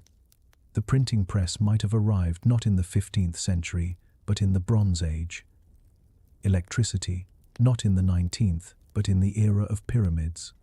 Flight, not in the 20th, but in the time of empires without end. Each generation would have built upon the last without interruption, pushing humanity forward at a pace that dwarfs our own history. And yet, with acceleration comes fragility. The faster knowledge spreads, the more quickly it can be lost if disaster strikes. A unified world advancing too swiftly might have been more vulnerable to collapse, its complexity too great to withstand droughts, wars, or plagues. Perhaps this is why so many traditions speak of fallen ages, of civilizations destroyed, of knowledge buried, a reminder that progress without resilience can lead to silence as easily as to triumph. Still, the vision endures. A world where industry and innovation were not delayed by oceans, but carried swiftly by rivers and roads across the land. A world where revolutions in technology came earlier, faster, and perhaps more often. A world where the myths of golden ages may not be allegory, but faint memories of what once was or what might have been, had the continents never broken apart. If industry and innovation had arrived earlier on a supercontinent Earth, then the shape of modernity itself would have been transformed. Globalization, the force that in our history belongs to the late centuries of the second millennium, might have taken root far earlier, born not of ocean-crossing voyages but of the continuous land that bound humanity together. On our Earth, globalization came slowly. The Silk Road carried goods and ideas, but distance and danger limited their spread. It was not until ships crossed the Atlantic and circumnavigated the globe that humanity began to live in a single, interwoven world.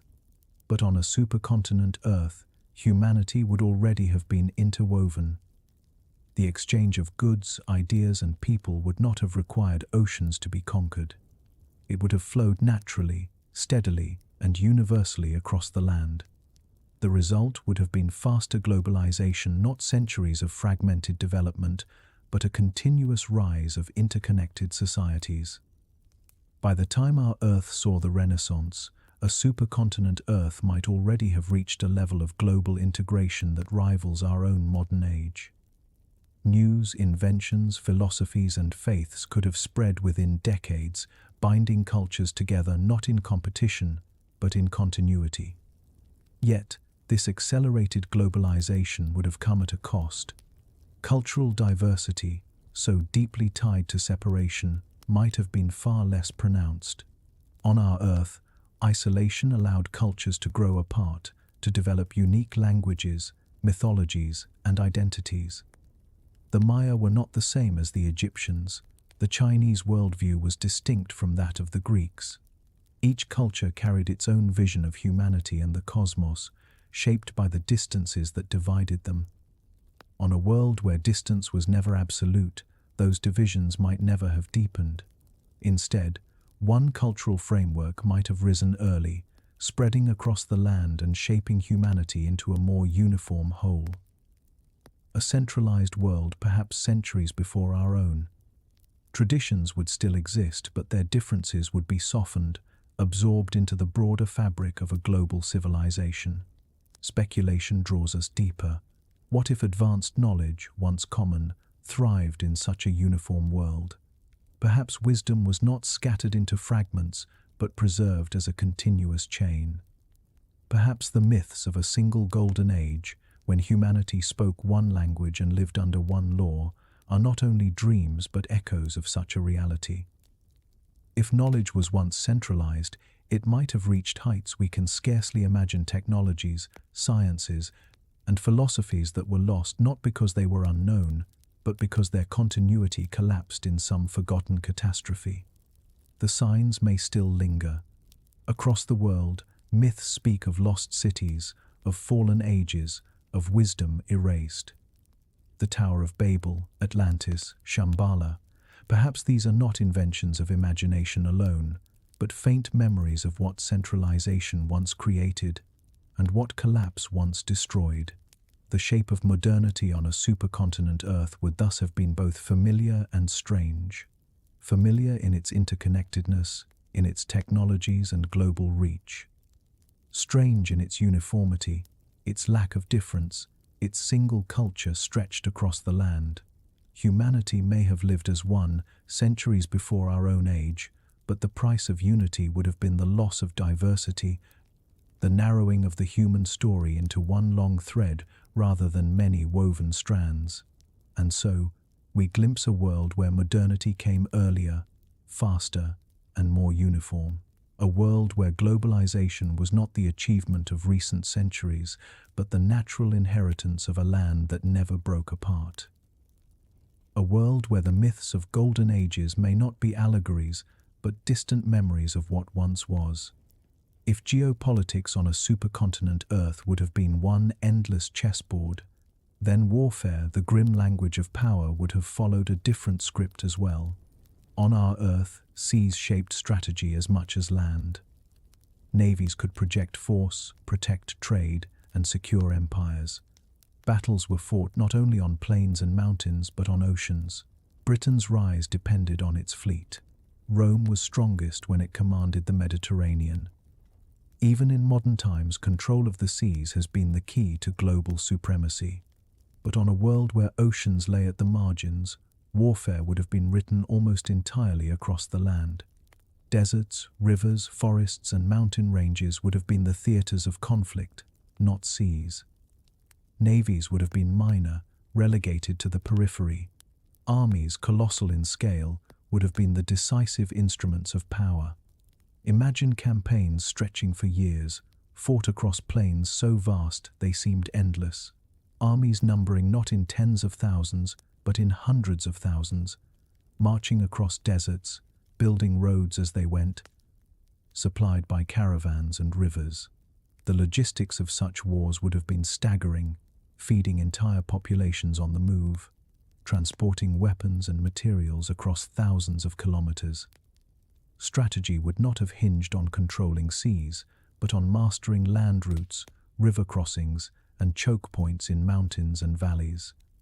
The rivers, in particular, would have been both lifelines and battlegrounds. Whoever held the great waterways would have controlled trade, agriculture, and movement. Battles for bridges, for fords, for river deltas would have been decisive moments in history, the equivalents of naval victories in our world.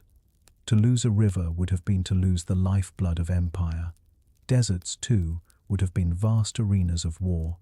Armies would have marched across them like fleets crossing seas, vulnerable to heat, thirst, and distance. Control of oases and caravan routes would have been as critical as control of ports in our world. Victories in the desert would not have been won by firepower alone, but by knowledge of the land, of where to find water, of how to survive storms, of how to move quickly across emptiness. Speculation allows us to push further. What if advanced knowledge, once common, included the mastery of such logistics? Perhaps ancient civilizations on this world developed systems to sustain massive armies across unimaginable distances, early engineering of supply chains, irrigation systems that doubled as military routes, even signaling networks that carried orders across the land. Myths of armies without end, of battles that lasted for generations, might be echoes of these continental wars, remembered dimly as stories of gods and titans. Even in our fragmented Earth, we glimpse shadows of this possibility. The campaigns of Alexander stretched thousands of kilometers. The Mongols rode from Asia to Europe, their empire built on speed and logistics. The Roman legions carved roads that endured for millennia. These feats hint at what might have been common on a supercontinent Earth. Not extraordinary achievements, but the daily reality of warfare. The scale of such wars would also have reshaped society itself.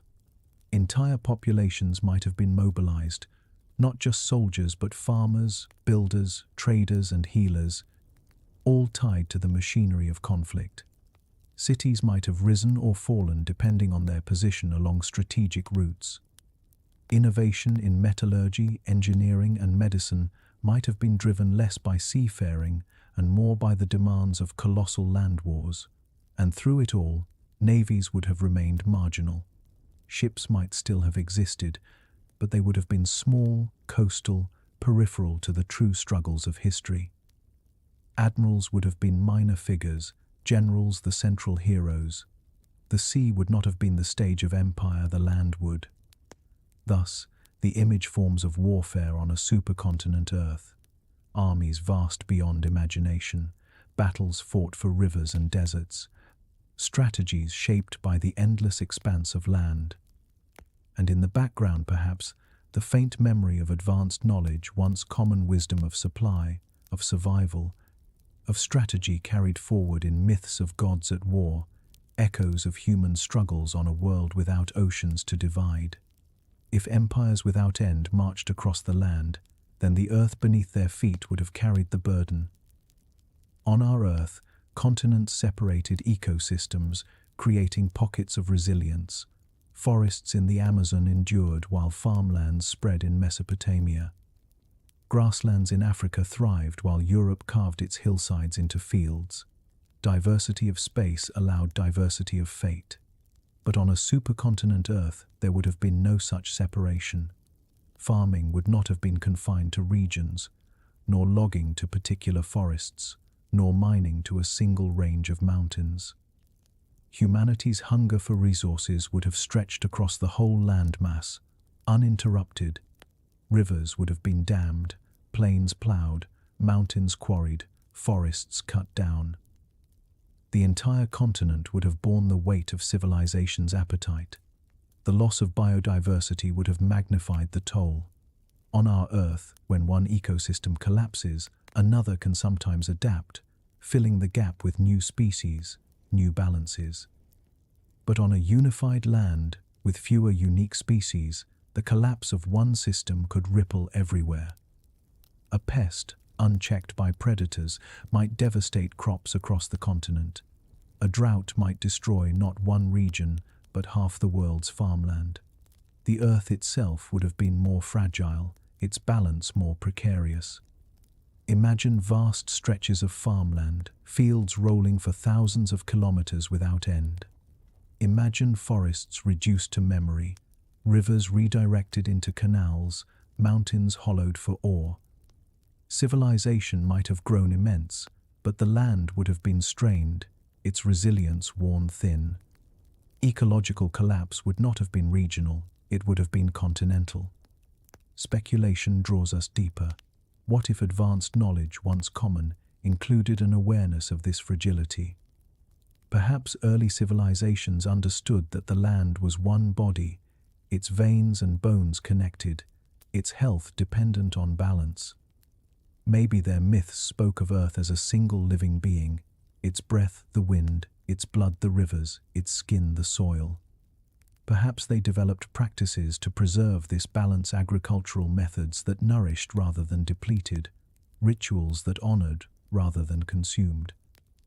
If so, that wisdom may have been lost in later ages, remembered only as fragments. The sacredness of rivers, the taboo against waste, the cycles of planting and rest. Even in our history, we glimpse such echoes. The concept of the earth as a living organism appears in traditions across cultures.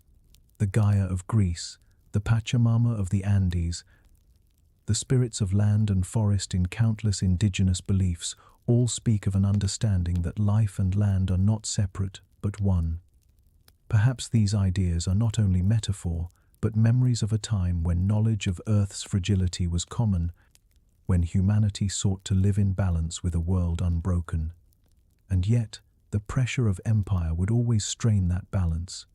As populations grew, as armies marched, as cities expanded, the demand for land and resources would have grown insatiable. Farming would have expanded across the whole continent, leaving little room for wilderness.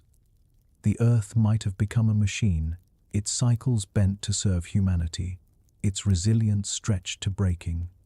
Thus, the environmental toll of a supercontinent Earth would have been immense. Less biodiversity, greater fragility, and a land pressed to its limits by the weight of civilization. Perhaps advanced knowledge once sought to preserve balance, but in the face of empire and ambition, wisdom may not have been enough. If the land itself would have borne the toll of human ambition, then the sky above would have carried its own burden. On our Earth, the oceans act as vast regulators of climate. Their currents distribute heat, their waters store energy, their breezes temper extremes. They are the lungs and the heartbeat of the planet, steadying the pulse of weather. But on a supercontinent Earth, with oceans pushed to the margins, much of that stabilizing force would have been absent. The interiors of the land would have been left exposed, unmoderated, vulnerable to extremes. Summers would have burned hotter, winters bitten deeper. Deserts would have stretched unbroken, and storms, when they came, would have been colossal. Civilization in such a world would have lived always at the mercy of instability. Crops could thrive for generations, only to wither when megadroughts spread across thousands of kilometers. Rivers could swell with rains one year and shrink to dust the next. Winds might sweep across plains with such violence that entire cities would need to be abandoned. Without oceans to moderate, the land would breathe in extremes. Imagine storms rising from the coasts, gathering strength as they crossed the endless plains. With no seas to temper them, they might have grown monstrous, hurricanes of dust and wind tearing across half a continent. Imagine droughts lasting not for years but for centuries, shifting belts of dryness that forced entire populations to migrate. Civilization would not only rise and fall by the strength of its empires, but by the wild rhythm of its climate. Speculation invites us to step further. What if advanced knowledge, once common, was born from this very instability? Perhaps early peoples, faced with superstorms and droughts, learned to read the signs of the sky with extraordinary precision. Maybe they developed systems for predicting weather far beyond what we know, encoded in myths of gods of wind and rain, rituals aligned with the cycles of storm and drought. Perhaps they built structures designed to withstand extremes, cities that bent like reeds, fields that stored water for centuries. If such wisdom once existed, it may now survive only in fragments, flood myths, rain dances, stories of sky gods who punished or protected. Even on our fractured earth, we glimpse echoes of such awareness. Ancient peoples tracked the stars to predict seasons, carved calendars into stone to measure cycles of rain and sun, built canals and reservoirs to survive drought. Their myths spoke of deluges, of fire from the sky, of winds that carried judgment. Perhaps these were not only symbols but memories of real catastrophes, events magnified 1,000-fold on a supercontinent Earth. The fragility of civilization in such a climate cannot be overstated. Empires might rise swiftly in times of balance, only to collapse when the sky turned against them. Unity of land would not protect against instability of weather. If anything, it would magnify vulnerability. One drought could starve half the world, one storm could devastate the heart of empire. One shift in wind could redraw the map of civilization. Thus, the climate of a supercontinent Earth would have been not a steady backdrop, but a restless antagonist, shaping history with drought, storm, and flood. And perhaps advanced knowledge once sought to master it, wisdom now scattered into myth, fragments of a forgotten science that once tried to tame the instability of a world without oceans to soften its breath. If climate instability would have tested civilization with storms and droughts, then geography itself would have tested the deeper question of who we are. On our Earth, identity has always been shaped by geography as much as culture. Oceans divided us, creating natural boundaries. Continents stretched us into separate theaters of history, forcing civilizations to rise apart, isolated and distinct. Out of these separations grew the ancient lines between us and them.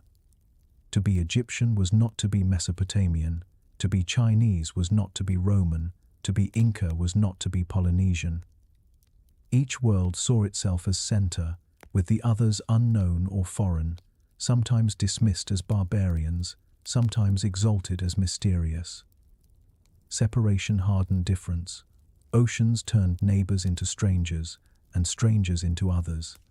But on a supercontinent Earth, those divisions might never have formed in the same way. With no oceans to enforce isolation, humanity would have lived side by side, their migrations unbroken, their interactions constant. Boundaries would still have existed, tribes with their own tongues, cities with their own customs, empires with their own laws, but these would not have been fortified by distance. Instead of continents defining identity, humanity might have seen itself as one vast family, branches of the same tree rooted in the same soil. The very concept of foreignness might have been softer, more fluid. A traveler moving across regions would encounter difference, yes, but not strangeness. He would meet cousins rather than aliens, neighbors rather than enemies. Trade would have carried not only goods but familiarity. Marriage across cultures would have blurred distinctions. Migration would have created hybrid identities that stretched across thousands of kilometers. Where we now see walls, they might have seen bridges. Could tribalism itself have diminished in such a world? On our Earth, separation magnified difference, making the foreign seem alien. To a medieval European, the Chinese were distant myth. To the Aztecs, Europeans were gods or monsters, arriving out of seas they could not cross. Distance made identity stark, sharpened by the vast silence between. But on a single landmass, those silences would never have been so deep. Rivalries might have burned, but they would have burned within a shared awareness of humanity. Perhaps the sense of a single human family would have emerged much earlier. Myths might not have spoken of chosen peoples or nations divided by gods, but of one people under one sky. Laws and customs might have emphasized shared responsibility rather than separation. Wars might still have been fought, but their causes might have shifted, fought for resources, ideology, or ambition rather than the hardened categories of tribe, race, or nation. The speculative doorway opens wider when we bring in the possibility of advanced knowledge once common. What if early civilizations, growing on a supercontinent Earth, had already recognized this oneness? Perhaps their philosophers and sages taught that identity was not rooted in separation, but in unity. Their stories may have emphasized humanity as a single body, the land as its skin, the rivers as its veins. This worldview might have been preserved in myths that survive even now. The story of a first pair of humans, the archetype of one ancestor, the dream of a golden age when people were united. Fragments of this vision echo through our world's traditions. The Genesis story of Adam and Eve, the Norse tale of Ask and Embla, the myths of first ancestors in Africa and the Americas all point back to the idea that humanity is one family, descended from one source. Religions that proclaim universal brotherhood, philosophies that insist on the unity of humankind, may be the broken pieces of a wisdom once held in common. Even genetic science, in our modern world, confirms the same truth. Every person alive today shares ancestry traced back to small populations in Africa. We are not separate species, not fundamentally different peoples, but branches of the same tree. A supercontinent Earth might have recognized this truth much earlier, not through genetics, but through proximity. Living together, humanity would have seen itself as kin long before science confirmed it. The consequences would have been profound. Without the divisions of us versus them, the great lines of race and continent might never have hardened. Instead of pouring energy into building walls, borders, and empires of exclusion, humanity might have focused on collective survival, facing drought, storm, and disease together. Science and philosophy might have emphasized cooperation. The shared myths of one people under one sky might have been more than allegories, they might have been cultural foundations. And yet, unity does not mean the absence of tension. Perhaps the loss of us versus them would have created other struggles, rivalries of ideology, of governance, of ambition. Civilizations might have debated not who belonged, but how best to lead, how to shape the future. Division may not have been erased, only shifted, but still, the fundamental identity of humanity might have been less fractured, more whole. Imagine a child born on such a world. She grows up hearing not of nations divided by seas, but of one earth. She learns that strangers are kin, that neighbors 1,000 kilometers away are part of her family. Her language may differ, her customs may differ, but the foundation of her identity is shared. To her, the phrase, one humanity, is not an aspiration, it is reality. This is the vision of identity on a supercontinent Earth, not thousands of scattered peoples hardened into rivals by oceans, but one people under one sky. Their differences softened by connection, their similarities clear. A humanity less divided, perhaps more whole. And maybe, just maybe, this vision is not only speculation, but memory. A fragment of advanced knowledge once common, a truth once lived and later lost, echoing through our myths as a reminder of what we were or what we could have been. But unity is never the only path. Just as one land could soften divisions, it could also magnify rivalries. A supercontinent Earth might not have been a place of harmony, but of ceaseless conflict, a world where the closeness of neighbors did not bind them together, but pressed them into endless war. On our Earth, oceans act as buffers, creating pauses in history. Rivalries can cool when continents lie between. Civilizations rise in isolation, develop in relative peace, and only later collide. Those collisions are often catastrophic, but separation gives space for recovery.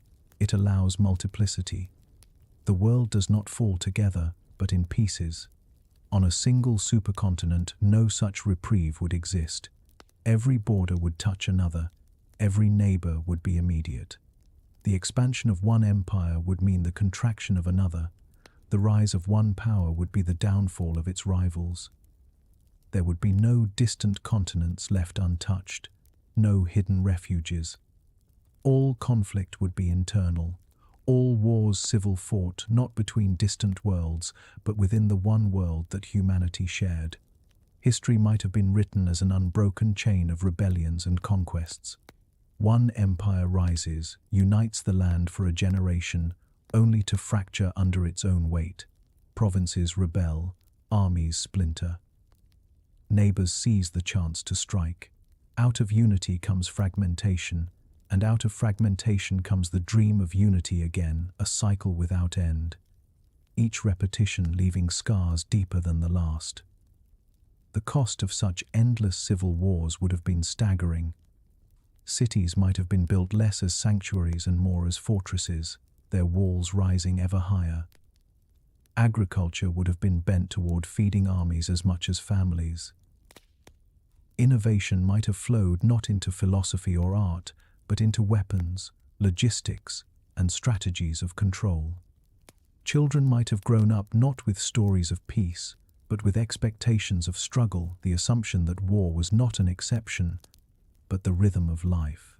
Speculation opens a darker possibility still. What if advanced knowledge, once common, was turned to the service of these conflicts? Perhaps technologies we can only imagine, weapons of fire, machines of war, systems of surveillance, were once developed on such a world.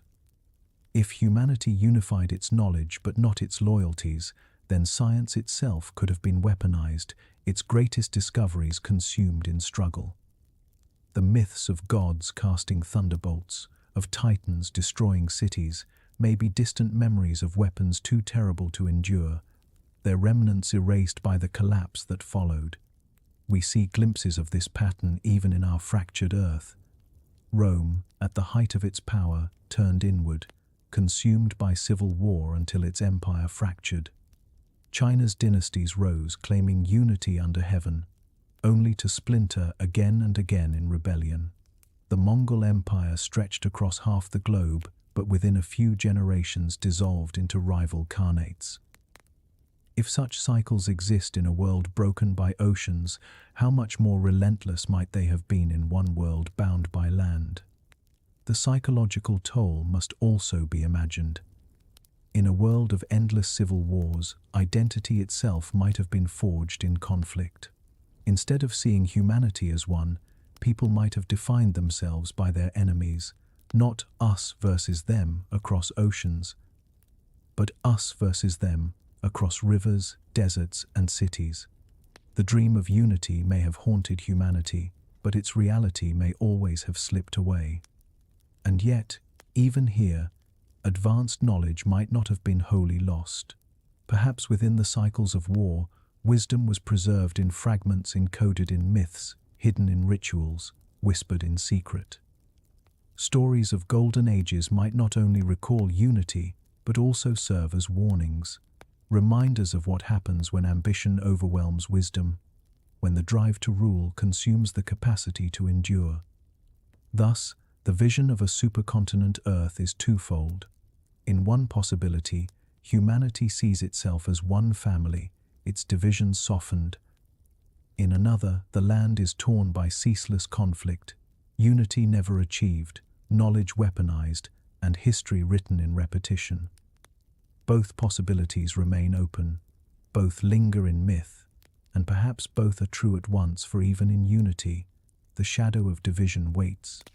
And even in conflict, the memory of unity endures. Unity is not the inevitable destiny of one land. Just as easily as a supercontinent Earth might have softened divisions, it might have sharpened them. One land, unbroken by oceans, could just as well have been a stage for ceaseless rivalries, rebellions, and wars without end. On our Earth, oceans grant reprieve. They act as buffers, slowing the collision of civilizations, creating pauses in history. The isolation of continents allowed cultures to flourish separately, developing languages, religions, and technologies without constant interruption.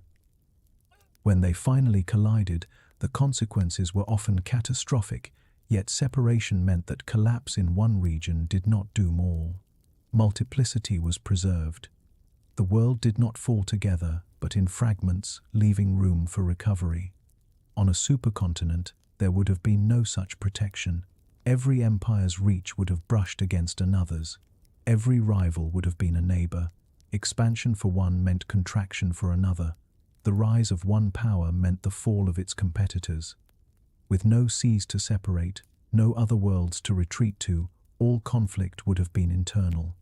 Every war would have been, in essence, a civil war fought not between isolated continents, but within one shared human world.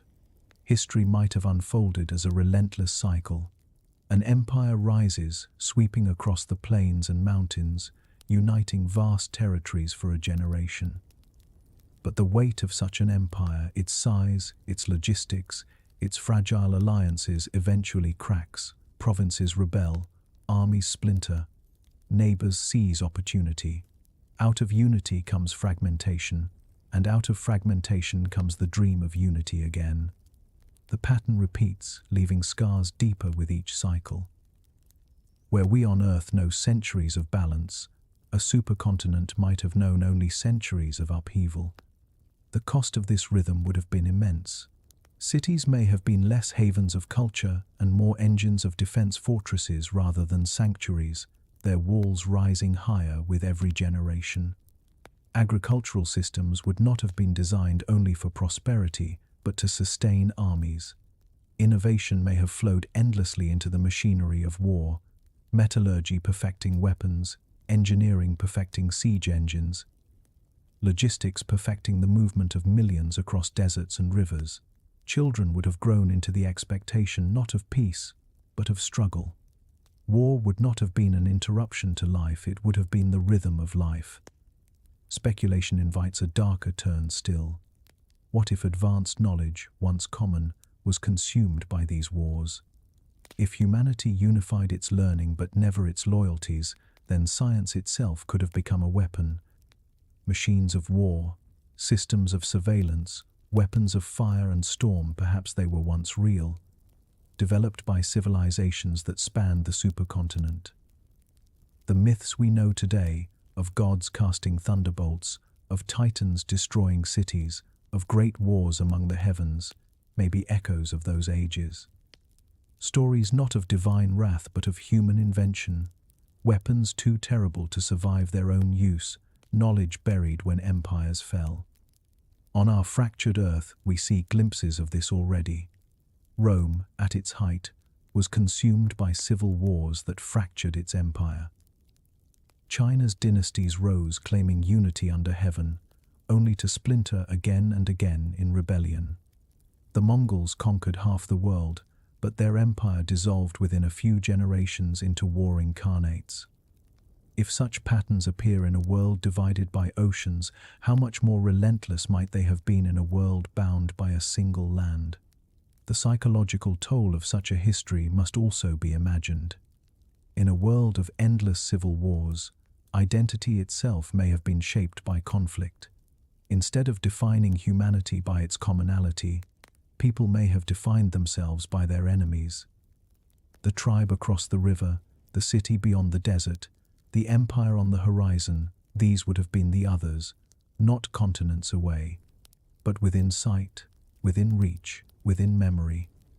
The dream of unity may have haunted humanity, but its reality may always have slipped away, undone by ambition, fear, and proximity. And yet, even within this vision of ceaseless war, fragments of wisdom might have survived. Advanced knowledge may not have been wholly erased, but preserved in fragments, encoded in myths, hidden in rituals, whispered in secrecy. Stories of golden ages may have been not only nostalgia but warnings, reminders of what happens when ambition devours balance, when the drive to rule overwhelms the capacity to endure. Perhaps this is why so many myths across cultures speak of lost ages, of towers toppled, of floods or fires sent to punish humanity. Perhaps these are not simply allegories, but distant memories of civilizations undone by their own wars, of technologies buried to prevent their return, of knowledge lost to cycles of destruction. Thus, the vision of a supercontinent Earth becomes twofold. In one path, humanity softens its divisions, seeing itself as one. In the other, the land is torn by ceaseless conflict, unity never achieved, and knowledge consumed in the service of endless war. Both possibilities remain open, both linger in memory. Perhaps both are true at once, for even in unity, the shadow of division waits, and even in conflict, the memory of unity endures. To imagine Earth as one land, unbroken, is to imagine a history radically altered. The world we know, a mosaic of continents, cultures, and civilizations rising in isolation, would never have come to pass. Instead, history might have unfolded on a flatter stage, with humanity pressed together from the beginning, its destinies bound not by seas but by soil. A faster history, a narrower history, perhaps even a single story, where one civilization rose early and spread until it spanned the entire landmass. On our Earth, the separation of continents created pockets of innovation. Agriculture blossomed in Mesopotamia, independently in the Yellow River Basin, and again in Mesoamerica. Writing arose separately in Sumer, in Egypt, in the Indus Valley, in China, and perhaps in the Americas. Technologies appeared in parallel, each born of necessity in isolation. Oceans acted as fire breaks, slowing the spread of knowledge but ensuring multiple experiments in civilization. But on a supercontinent Earth, these experiments would not have been scattered, they would have been shared.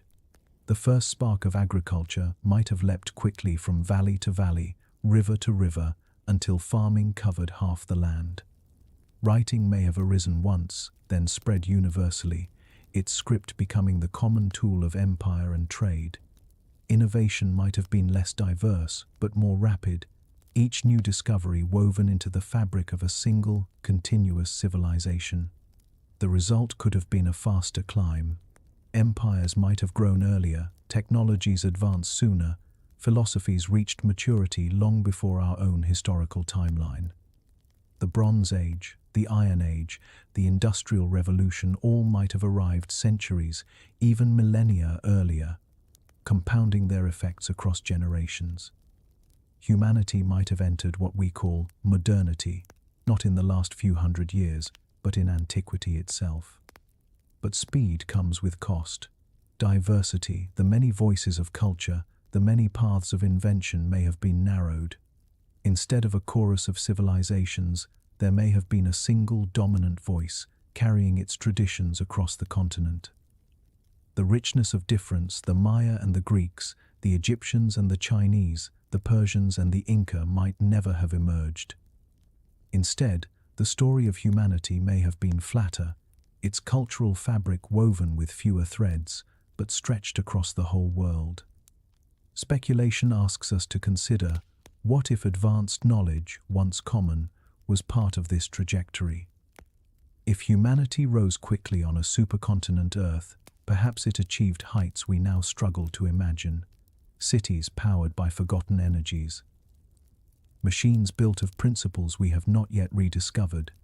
Sciences woven into daily life, preserved not in books but in myths. when collapse came as it must, in cycles of empire that knowledge may have scattered, buried in legend, remembered only as fragments of a golden age.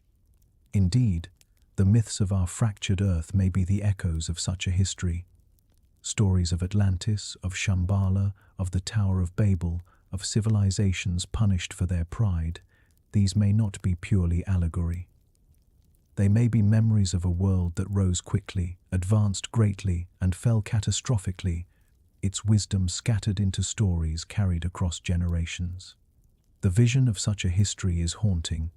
On one hand, it suggests that humanity might have achieved more, sooner, that great cities, great philosophies, and great sciences might have been ours thousands of years before they were. On the other, it suggests fragility, that speed may have led to collapse, that unity may have erased resilience, that our story might have been not richer, but thinner, a single thread more easily broken. And yet, perhaps that is the paradox of a supercontinent Earth. By binding humanity together, it would have forced us into one destiny, one fate. Whether that fate was unity or conflict, wisdom or ruin, cannot be certain. But what is certain is this: if the continents had never broken apart, the story of humanity would have been radically different, faster, flatter, perhaps brighter, perhaps darker, but always, inevitably, one story.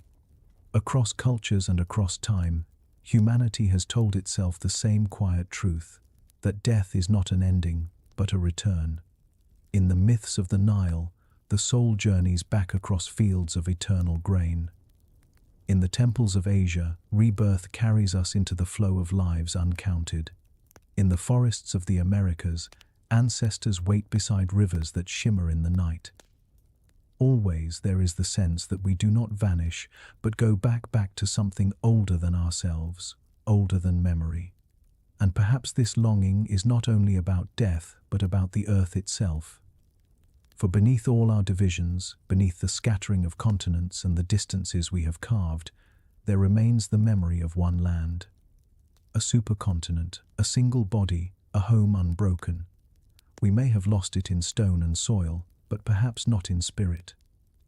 Perhaps some part of us remembers what it felt like to belong not to nations, not to races, not to borders, but to one humanity, one world. The question, then, lingers.